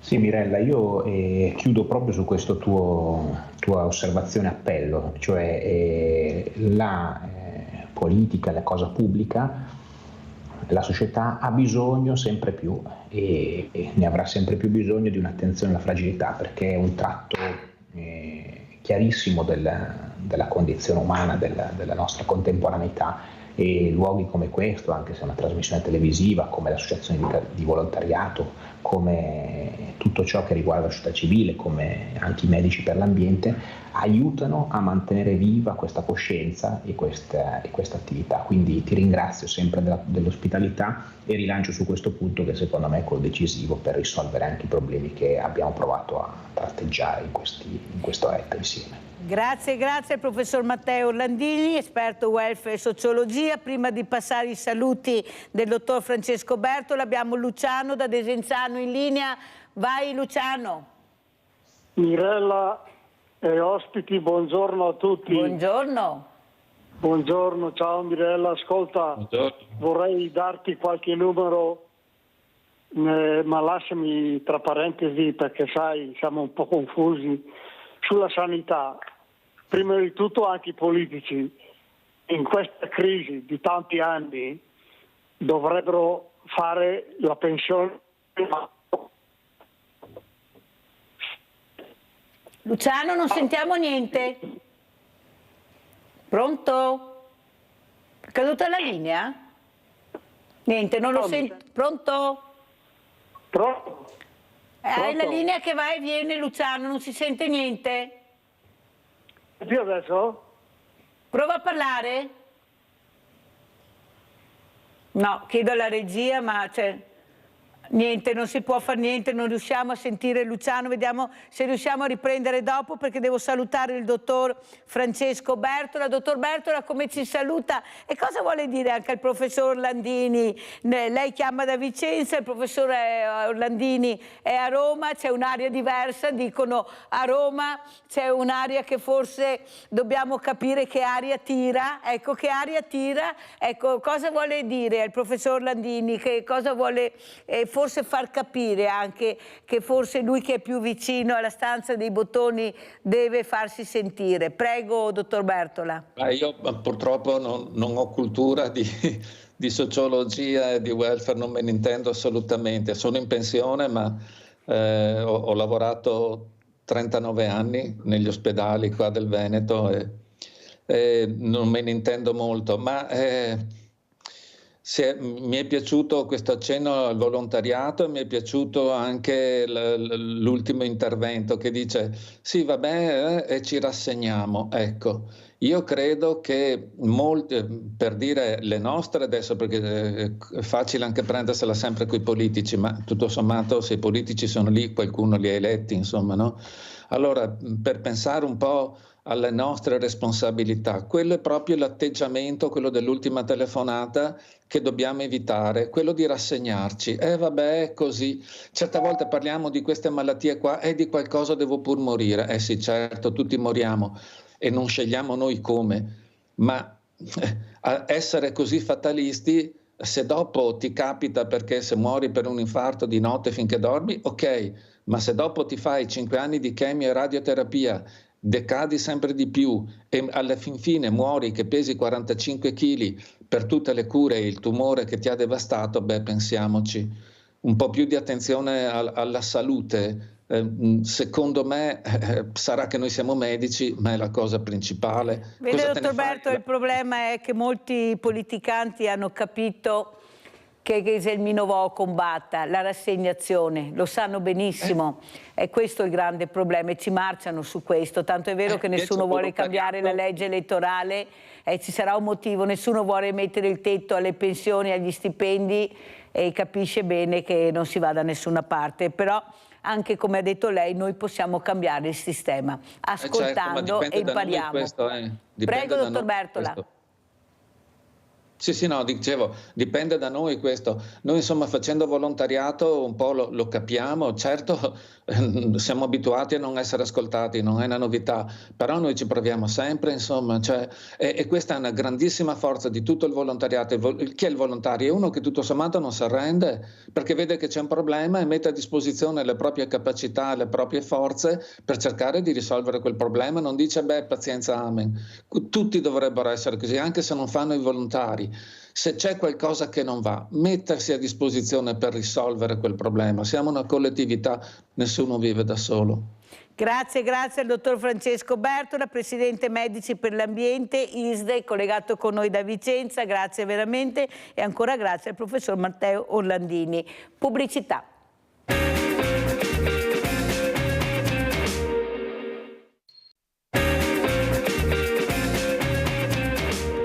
E siamo con uno dei top del CONI, con Mario Sanso, delegato CONI, giornata importantissima, a parte che è da stamattina e non solo da stamattina, penso ormai giorni e giorni che gira in lungo, in largo, sport, festival, tornei, di tutto e di più, però finché si parla di sport si parla bene. Prego Sanso, la giornata di oggi. Sì, bravissima, effettivamente settembre è un settembre pienissimo, sono rinate tutte le feste dello sport su ogni comune e pertanto è una bella cosa perché riusciamo a far vedere cosa riesce a fare lo sport in questo particolare anche periodo temporale, diremmo. Ecco.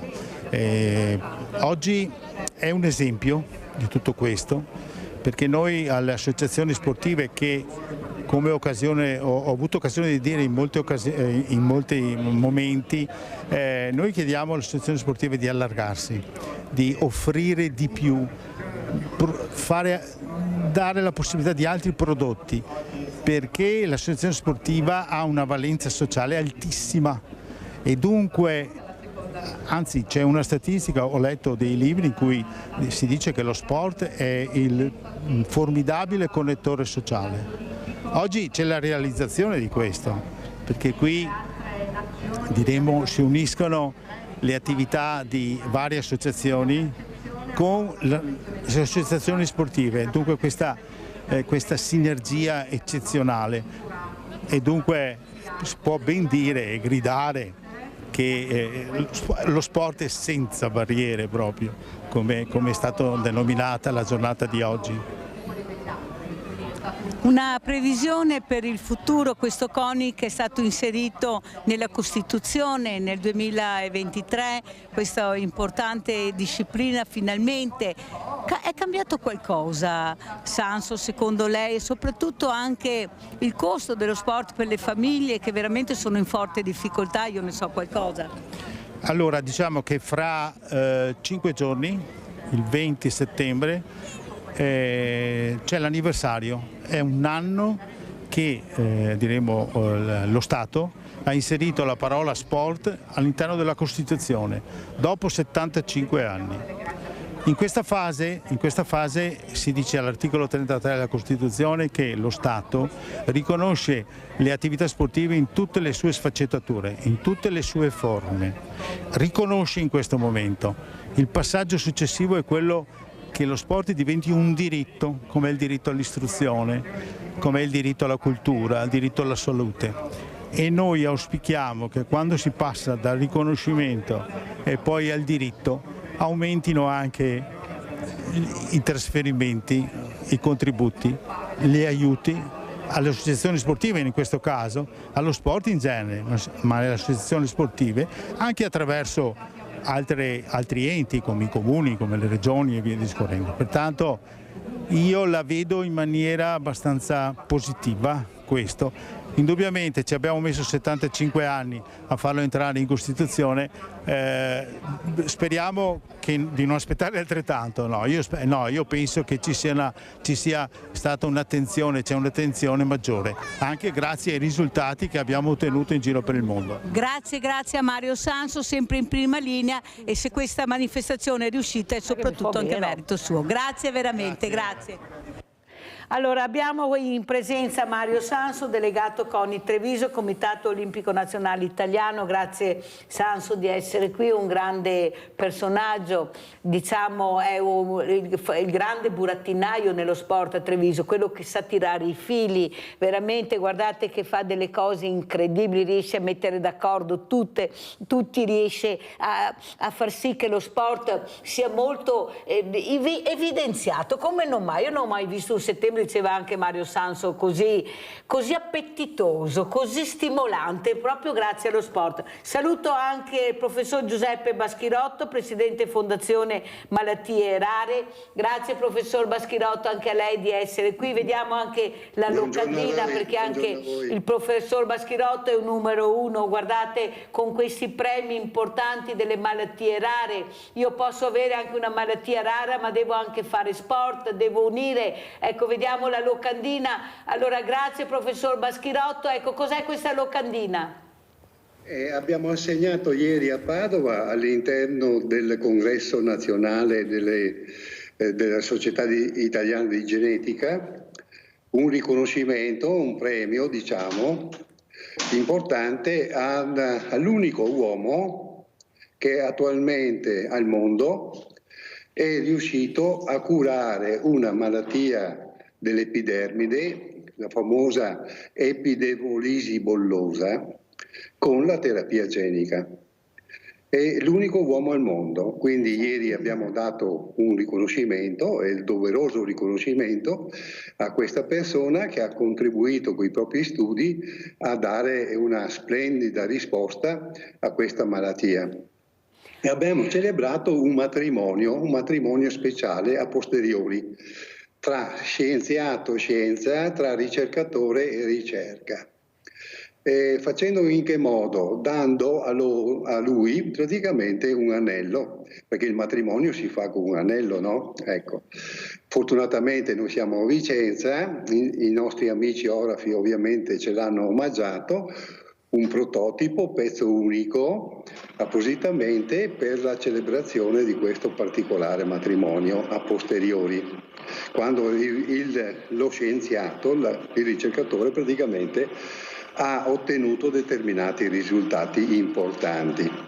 E direi che questo riconoscimento al professor Michele Di Luca è un doveroso riconoscimento da parte della società, da parte degli ammalati rari che noi rappresentiamo, perché loro hanno messo a disposizione la loro intelligenza, il loro tempo, e ovviamente si sono impegnati in un ambito molto difficile e molto particolare.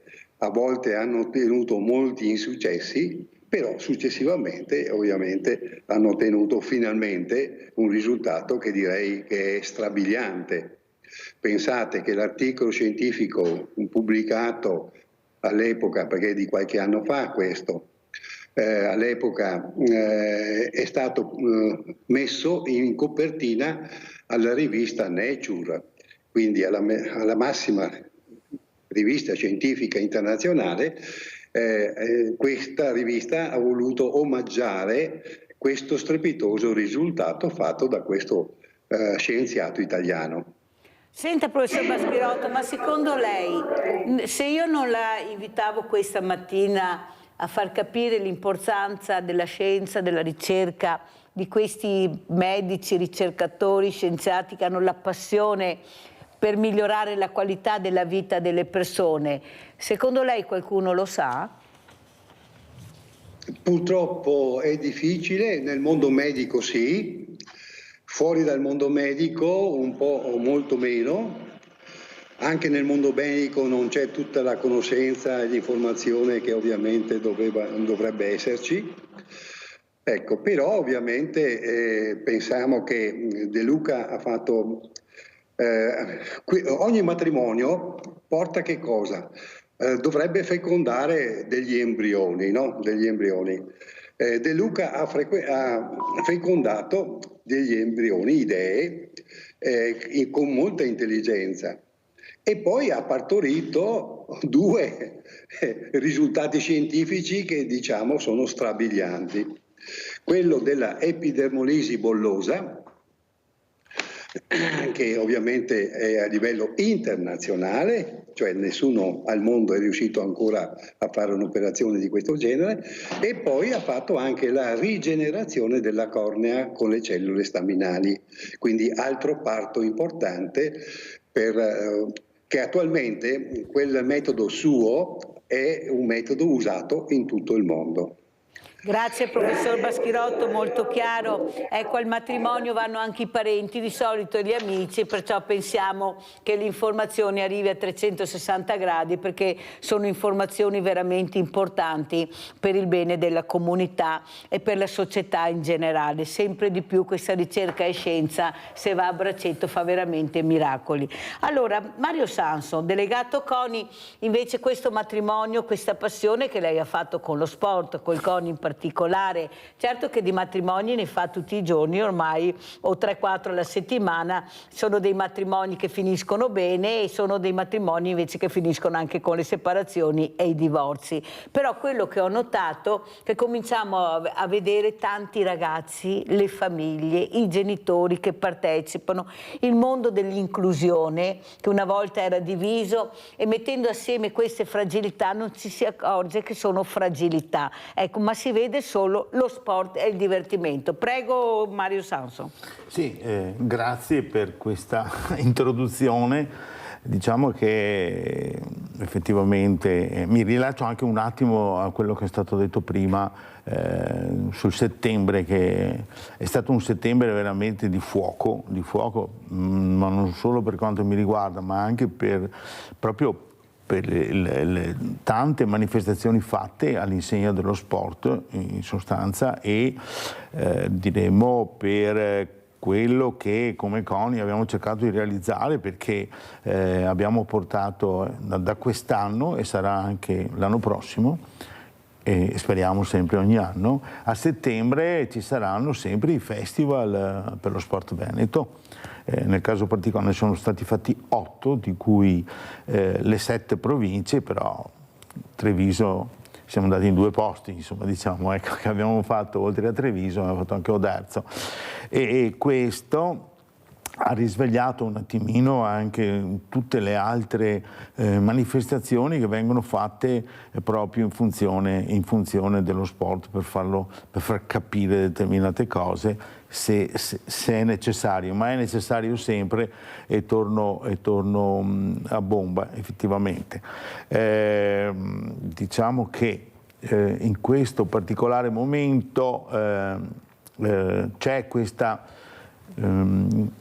condivisione sul fatto che lo sport deve essere un fatto quotidiano, non un fatto estemporaneo. Cioè, significa che deve essere, è un qualcosa che fa parte, diremmo, della quotidianità, della vita di qualsiasi persona. E poi ho dei dati in cui fanno capire questo. E dunque, se c'è questo, giustamente le famiglie dando più attenzione, cosa c'è che siamo ancora indietro? Siamo indietro, l'ho accennato anche nell'intervista, che purtroppo lo sport italiano, dico purtroppo nel senso per il discorso che sto facendo, non perché sia sbagliato, ecco, ma lo sport in Italia si regge sull'attività delle associazioni sportive, soprattutto dilettantistiche, il 99,6%. Queste associazioni sportive vanno maggiormente aiutate.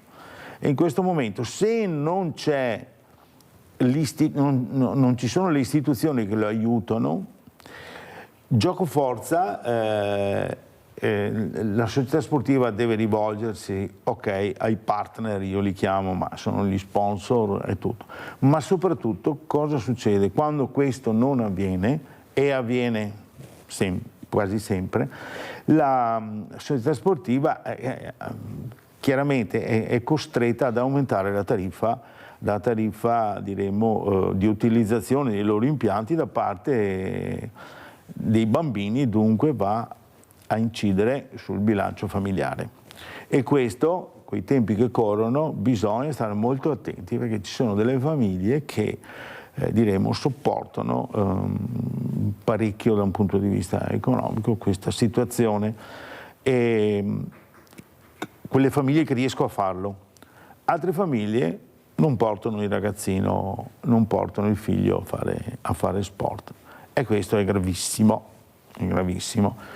Queste situazioni, io quando ho i colloqui anche con i rapporti con i vari comuni della provincia, tengo sempre a sottolineare, queste situazioni devono essere captate immediatamente, perché trovare quelle famiglie che sono in disagio e magari tengono i bambini a casa, come stavo dicendo, ma perché secondo me quando se ne parla in maniera aperta, in un contesto diremo di un incontro, via discorrendo, ci sono molte società che sono disponibili a sobbarcarsi magari anche la non tariffa magari di qualche bambino. Tutto qua, perciò è un discorso molto complesso e comunque... Ma che bisogna fare? Esatto. Bisogna fare anche perché, qui mi allaccio a quello che ha detto il professor Giuseppe Baschirotto, presidente Fondazione Mauro Baschirotto Malattie Rare, forse bisogna fare più matrimoni, bisogna unire di più le forze, anche sto parlando di queste creature, di queste persone che nonostante queste patologie, queste malattie rare, riescano a staccare la spina. Mi viene in mente, professor Baschirotto, la piccola Giada, amante dei cavalli, la sorella, amante del calcio. Ecco, per loro avere queste magliette era importante, perché lo sport riesce ad allontanare i problemi che vivono quotidianamente queste creature, queste fragilità col mondo reale. Cosa dice, professore? Forse dobbiamo fare più matrimoni anche con lo sport per aiutare anche il professor Baschirotto con questa fondazione Mauro Baschirotto. Prego, professore. Ma direi proprio di sì, cioè il matrimonio con lo sport, tra malattie rare, sport e attività sportiva, diciamo, più che sport, perché generalmente il concetto di sport vuol dire competizione, no? Ecco, attività sportiva è l'attività che ovviamente dà la possibilità di gestire al meglio certe patologie. Anzi, abbiamo molte malattie che hanno bisogno di attività riabilitative, no? Ecco, queste attività riabilitative possono essere fatte all'interno di una stanza, in modo particolare con dei riabilitatori, però possono essere fatte benissimo all'esterno con attività quasi di gioco, di divertimento e via di seguito, e quindi porta un grosso sollievo alle persone che hanno certe patologie. Vediamo anche poi le Paralimpiadi, no? Le Paralimpiadi non sono altro che una dimostrazione che anche quelli che hanno una disabilità, una non normalità, ovviamente hanno la possibilità lo stesso di esprimersi e di fare attività sportiva. Ecco. Quindi lo sport, direi, è fondamentale per tutti, per chi sta bene, per chi sta male, per chi ha dei problemi particolari. Quindi sviluppare l'attività sportiva è essenziale al giorno d'oggi, soprattutto perché il computer ci porta sempre di più a star seduti, star fermi all'interno di una stanza. L'attività frenetica nostra ci porta a non avere mai a disposizione magari dei momenti per poter camminare, per poter fare delle attività che magari possono essere fatte all'esterno con piacevolezza e divertimento. Ecco, quindi tutta la nostra vita è portata più o meno verso un'azione di stress più che di sollievo e attività anche motoria, ovviamente, che è necessaria per l'uomo. Ecco. Molto chiaro, grazie professore, anche perché il movimento fa bene alla salute. Io ho delle eccellenze in campo medico, universitario, ricercatore, di tutto e di più, i quali dicono bisogna fare assolutamente minimo mezz'ora, 20 minuti, mezz'ora di movimento al giorno. Questo è il consiglio che danno tutti i giorni quando sono ospiti. Andiamo a vedere anche questo servizio, pressione mediatica sport. Andiamo a Treviso.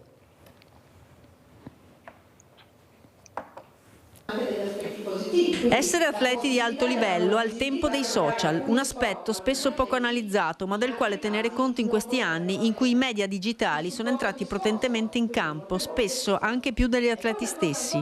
Offese, minacce, accuse, aspettative deluse sono tutti temi sui quali si sono confrontati varie personalità dello sport, ospiti della Benetton Rugby, dei suoi atleti e dei suoi dirigenti. Quando investi tutto te stesso in un qualcosa che poi magari non ha il risultato sperato e vieni criticato, chi sei e quello che fai si sovrappongono molto. Penso che con lucidità prendere le distanze da determinate dinamiche sia l'unica maniera in cui si possa mantenere un equilibrio abbastanza stabile. Non vergognarsi soprattutto di chiedere aiuto se e quando necessario. È chiaro che ci possono essere dei momenti anche difficili in cui si è influenzati anche se non lo si vuole, per cui chiedere aiuto e comunque avere qualcuno con cui confrontarsi e magari avere un supporto è molto importante. L'allenatore ha detto che chiude spesso la lettura delle opinioni altrui per non essere influenzato in modo negativo. È una regola che mi sono dato per avere la lucidità comunque di affrontare le mie sfide con equilibrio. Magari esistono anche altri modi, ma sono abbastanza integralista su questo, sì.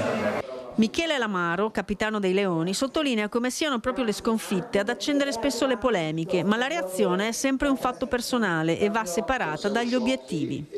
Quello che si può fare è sicuramente essere consapevoli che queste critiche prima o poi arriveranno e prepararsi in merito e il più possibile cercare di separarle da quelli che sono poi gli effettivi obiettivi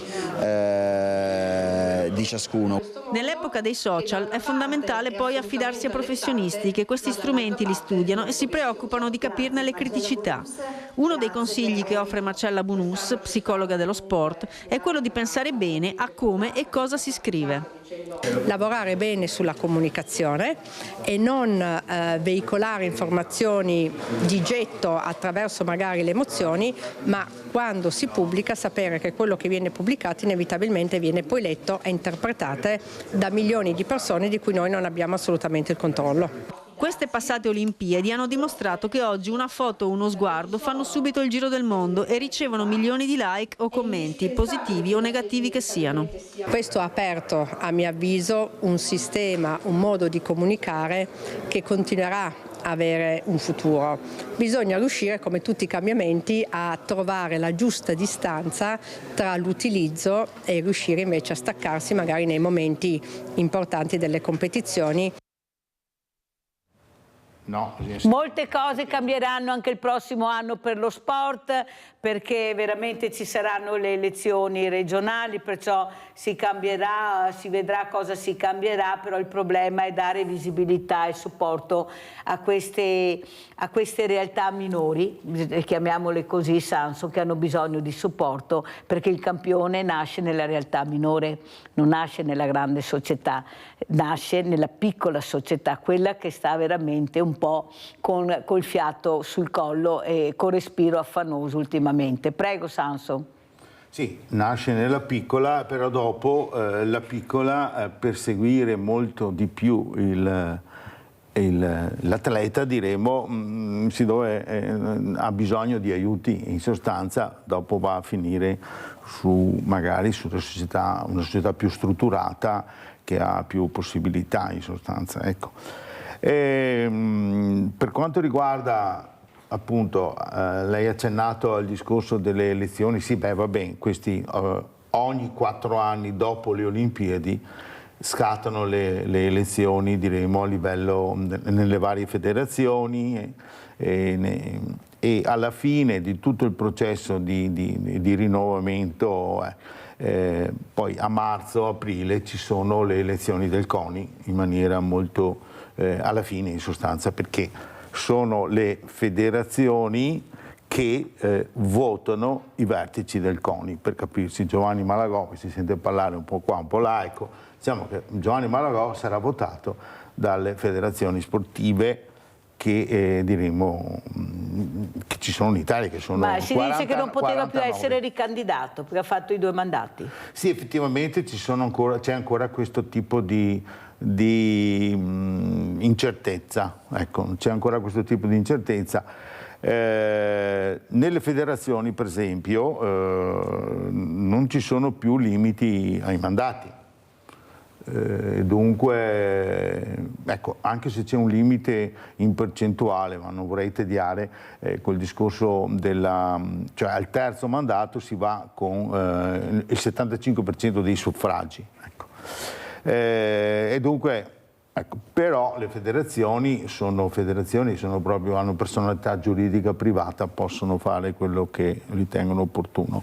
Il CONI invece è un ente pubblico a tutti gli effetti e dunque qualsiasi attività va concordata e va rispettata, e anche i regolamenti soprattutto, ecco, è chiaro questo, no? So che è uscito anche qualcosa di importante sul Sole 24 Ore, Samson. Sì, grazie di questa opportunità che lei mi dà Il Sole 24 Ore da 18 anni, questa è la 18ª edizione, pubblica nel mese di settembre all'interno nell'indice della vita, diremo, ecco, pubblica l'indice di sportività delle varie province. E questo si basa su 35 parametri quest'anno che spaziano veramente su tutto quella che è la vita sportiva, ma anche tutti gli aspetti legati allo sport. E quest'anno, di solito esce a settembre, quest'anno è uscita proprio in extremis il 30 settembre e ne stanno parlando tutti. C'è stato anche già un incontro a livello nazionale tra il ministro, tra Malagò, del CONI, Pancalli e altri importanti personaggi, diremo, a livello nazionale. E è molto interessante perché ci aiuta anche a dare uno sguardo da quella che è la realtà. Ora è semplice, dovrei dire, allora, la provincia di Treviso su 107 province italiane si è confermata allo stesso posto dell'anno scorso, cioè è 18ª in Italia. 18ª. Come ripeto, questo valore, diremo, come posizione è lo stesso, anche se la provincia ha preso più punti, diremo, rispetto all'anno scorso. Ne ha preso 6,44, l'anno scorso era 6,37. Tanto per dare un panorama generale, ecco, quest'anno la graduatoria l'ha vinta Bergamo. E diremo è passata davanti a Trento, che normalmente Trento diremo è considerata, ha vinto 5 o 6 volte o 7 volte addirittura, ecco. Perché adesso, se lei mi permette, vado su qualche particolare. È molto importante vedere, leggere i dati e capire esattamente, no? Anche legato a quello che abbiamo detto adesso. Per esempio, una particolarità, tanto per così, Bergamo quest'anno è andata veramente ai massimi nei punteggi. C'è un parametro che è molto importante, che è il calcio professionistico. Nel calcio professionistico, indubbiamente, Bergamo con l'Atalanta ha vinto a livello europeo, ha ricostruito l'impianto, insomma ha fatto molto, ecco. Ma nell'intervista che è stata fatta al Presidente proprio poco tempo fa, 2 giorni fa, ha detto che la società, l'Atalanta, praticamente ha un accordo con la provincia in cui a ogni nato regala una maglietta dell'Atalanta nerazzurra. Allora, se la vediamo un po', però tutto sommato, un messaggio, perché questo bambino a un certo momento, a parte il colore, mi dirà cos'è, no? Esiste, cosa c'è? È sport questo, dunque già una certa... Comunque, scusate la parentesi, ma per esempio, per rimanere in questo argomento, c'è un parametro che ci hanno considerato a livello nazionale, quello che riguarda sport e bambini, cioè vedere a che età, quantificare, dunque misurare a che età comincia a fare sport, ma allo stesso tempo diremo il numero dei bambini che vanno a fare sport già dunque in tenera età. Benissimo, noi siamo al 6° posto in Italia. Dal 18esimo, invece adesso passiamo, dal 18esimo in generale passiamo al 6° invece per quanto riguarda i bambini e nei particolari. Pensate che importanza. Allora, professor Baschirotto, si potrà pensare, qui c'è anche il delegato CONI, vorrei che lei ci pensasse a fare sport per la ricerca, il Festival della Ricerca, il Festival della Ricerca senza barriere, abbinato anche al mondo sportivo. Cosa pensa, professor Baschirotto? Ma direi che il mondo sportivo ha sempre abbracciato, diciamo, l'attività che noi facciamo a favore di malati rari, no? Ecco, voglio ricordare soltanto, per esempio, che un nostro slogan "Io corro per la terapia genica" è stato firmato addirittura da Gelindo Bordin nel 1988. Lui è il firmatario di questo slogan. E a seguito di questo slogan "Io corro per la terapia genica" si sono avvicinati molti altri professionisti, sportivi, eccetera. Ad esempio anche Bartali ha fatto tutto un giro d'Italia portando una maglietta con il logo "Io corro per la terapia genica", ecco, tanto per dare un nome, ecco. Bisogna continuare però. Professore, so che lei ci deve lasciare, allora riguardiamo anche la locandina, questo importante premio. Come ci saluta, professor Baschirotto? Non ho capito, scusi. Come ci saluta, professor Baschirotto? So che lei ci deve lasciare, mi dice la regia, rivediamo la locandina del premio, prego. Purtroppo sì, ecco, io la saluto dicendo al signor Sanson di interessarsi bene per l'attività eventualmente sportiva legato ad una gestione assistenziale prevalentemente per la disabilità, ecco, perché malati rari vuol dire portare poi il paziente ad essere un po' per lui difficile correre, camminare e via di seguito, no? C'è una certa forma di disabilità, sia psichica eventualmente, ma anche fisica. E quindi, dico, anche il CONI dovrebbe porre attenzione anche su questo aspetto particolare di aiuto per una migliore gestione delle patologie particolari come quelle rare. Grazie professor Giuseppe Baschirotto, Presidente Fondazione Malattie Rare, di essere stato con noi, di aver fatto capire e sentire l'importanza di questo premio al professor De Luca. Grazie professor Baschirotto e buon lavoro, veramente buon lavoro, e saluti anche la sua meravigliosa consorte. Allora Sanso, continuiamo con i parametri. Un altro parametro importante, abbiamo sentito dal 18 al 6° posto, parliamo di bambini, adesso dico qualche altro parametro? Un altro parametro interessante, che io ho ritenuto interessante, ma lo è, adesso lo dirò, è la praticabilità sportiva nella provincia. Cioè, prendendo in maniera globale gli abitanti della provincia, quanti fanno sport in sostanza, e anche qui, se non vado errato, siamo al 9° posto, però eravamo all'11° l'anno scorso. Dunque significa che tutta l'azione che stiamo facendo, bisogna fare sport a tutti i livelli, su qualsiasi cosa, in questo caso ha sottolineato prima il professor Baschirotto dicendo che sport è meglio dire attività sportiva. È vero questo, l'attività sportiva è tutto, diremo, è agonista o non agonista. Sport si intende, vorrebbe dire la stessa cosa, però normalmente uno che fa sport dice che fa attività agonistica, ci sta. Ma comunque qui stiamo dicendo che l'attività sportiva a tutti i livelli è aumentata nella provincia di Treviso. Questo è un dato, anche questo importante. Poi un altro che mi preme, poi uno che riguarda chiaramente sì, le vittorie che abbiamo avuto, tutto riguarda il volley. Il volley, noi siamo al 5° posto in Italia, prima è Perugia, lì, però voi capite benissimo, si capisce benissimo, abbiamo l'Imocco Volley che sta, vincono dappertutto. Ecco. Poi un altro dato importantissimo, importante per me, abbiamo avuto anche uno scatto in avanti nelle società dilettantistiche. Abbiamo detto prima, ecco, nella provincia di Treviso non esistono società professionistiche.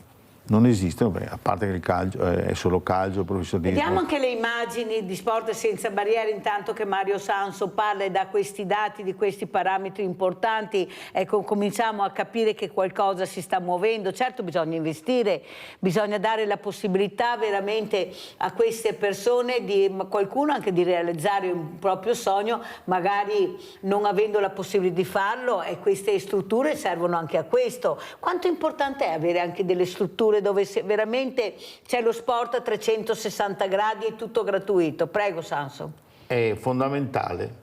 Se noi vediamo, ecco, in questa statistica si nota in maniera forte il divario tra il nord e il sud. Se noi andiamo a vedere la possibilità, cioè il numero di impianti sportivi, che vengono detti spazi sportivi, spazi considerati, perché anche non occorre che ci sia l'impianto, diremo, ecco, però il nord-est è messo bene, diremo, rispetto all'impiantistica, a questi spazi sportivi, e dunque c'è una correlazione molto forte tra numero di praticanti e impiantistica sportiva. Approfitto per dire che come tesserati CONI, significa tesserati con società, noi siamo al 4° posto, scusate, al 5°, siamo al 5° posto in Italia, cioè significa che è anche tutto un numero molto alto. Sì, diciamo che è alto, e insomma 4 su 107 non è che sia, ecco. Indubbiamente, allora, per tornare a bomba, il discorso legato all'impiantistica sportiva è fondamentale, in sostanza è fondamentale. Soprattutto, e mi riallaccio al discorso che abbiamo fatto prima tra sport e bambini, il numero dovrebbero aumentare. Ci sono delle scuole in Italia, molte, che non hanno ancora la palestra. Sì.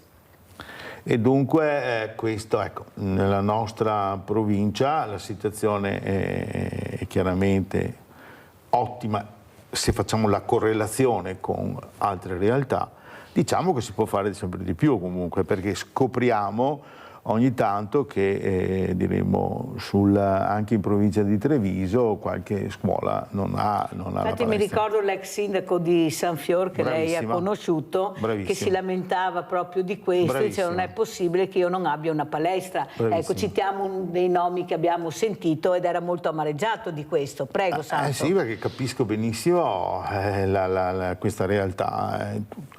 Comunque, ecco, poi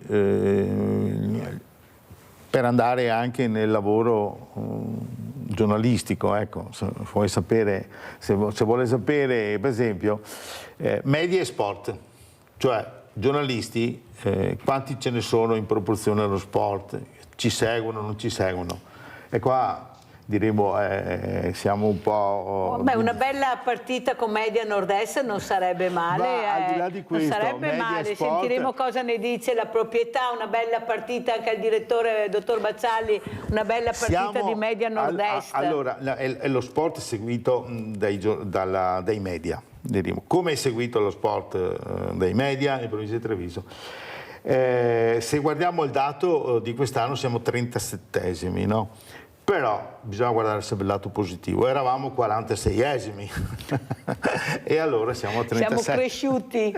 Ecco, e poi altre cose, un altro aspetto che a me, così, anche per i miei passati, diremo, di amministratore, una cosa che a me piacerebbe che aumentasse molto sarebbe lo sport legato al turismo e alla natura. Trento è sempre piazzato tra i primi o i secondi posti, perché io ho scoperto, quando ho fatto appunto l'attività amministratore, che se noi leghiamo, diremo, attraverso lo sport possiamo far arrivare il turismo, e con il turismo si riesce a mantenere lo sport attraverso le imposte. Ricordiamo che Trento è una regione autonoma, tanto per non dimenticarcelo, che perciò i fondi ci sono, e bisogna investire per fare questo, Samson, c'è niente da fare, bisogna investire. E un altro dato che prima non volevo, ho parlato del volley. Veloce perché siamo in chiusura. Noi abbiamo il rugby, chiaramente, siamo secondi in Italia, o primi o secondi lì, però non è un dato, non è un parametro estrapolato, non è un parametro, come si può dire, evidenziato. Il rugby figura in un gruppo su un parametro in cui si parla di sport di squadra, perché sono stati estrapolati basket, volley e tutto, e lì tramite il rugby, che è confluito su questo gruppo, abbiamo fatto passi, anche se siamo ancora lontani. Però il rugby, ecco, c'è il rugby a Treviso a tutti i livelli, insomma, ecco. E allora noi ringraziamo Mario Sanso perché ha dato i numeri, ma i numeri reali, veri, non ci fa dare i numeri, perché qualche volta sentiamo anche dei numeri che fanno piacere, sono numeri in crescita, e questo fa ben sperare per un futuro anche migliore anche nel mondo dello sport, per queste famiglie, per questi ragazzi, che forse è il percorso giusto per trovare anche la nuova strada di vita migliore. Grazie a Mario Sanso, grazie a voi. Adesso andiamo a pranzo con la proposta di Mirella. Filetto di manzo al pepe verde. Il pepe verde si ottiene raccogliendo i frutti dalla pianta rampicante quando sono ancora acerbi. Il suo gusto risulta così fruttato e leggermente piccante. Si conserva poi in salamoia, nell'aceto o si essicca. Ingredienti per 4 persone: 4 filetti di manzo, 30 grammi di burro, un bicchiere di brandy, un cucchiaio di pepe verde, un cucchiaio di senape, una confezione di panna, sale.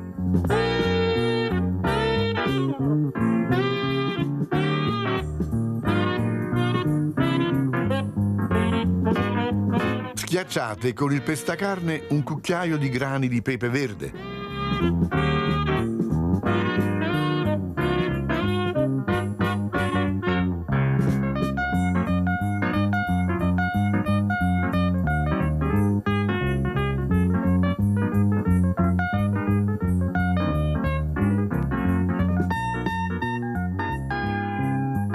e fateli aderire premendoli sulla superficie delle 4 fette di filetto.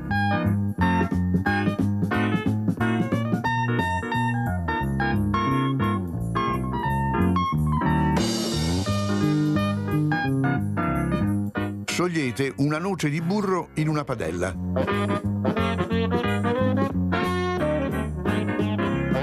Fate scottare i filetti a fuoco allegro 2 minuti per lato.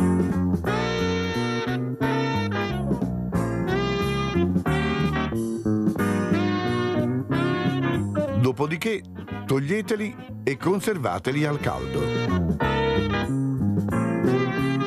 Deglassate il sughetto rimasto con il brandy. Unite poi la senape,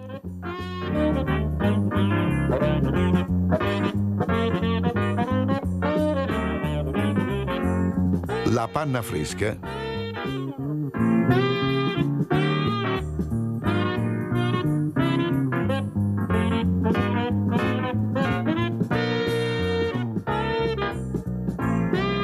il sale. Fate addensare leggermente il tutto a fuoco moderato.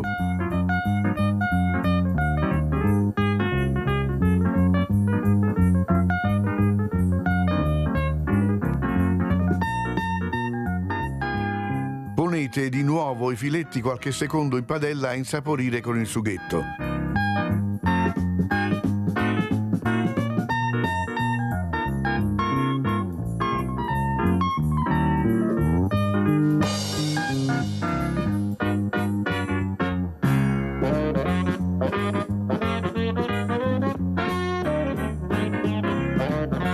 Poi disponeteli sui piatti da portata scaldati, servendoli ben caldi e cosparsi della salsa di cottura.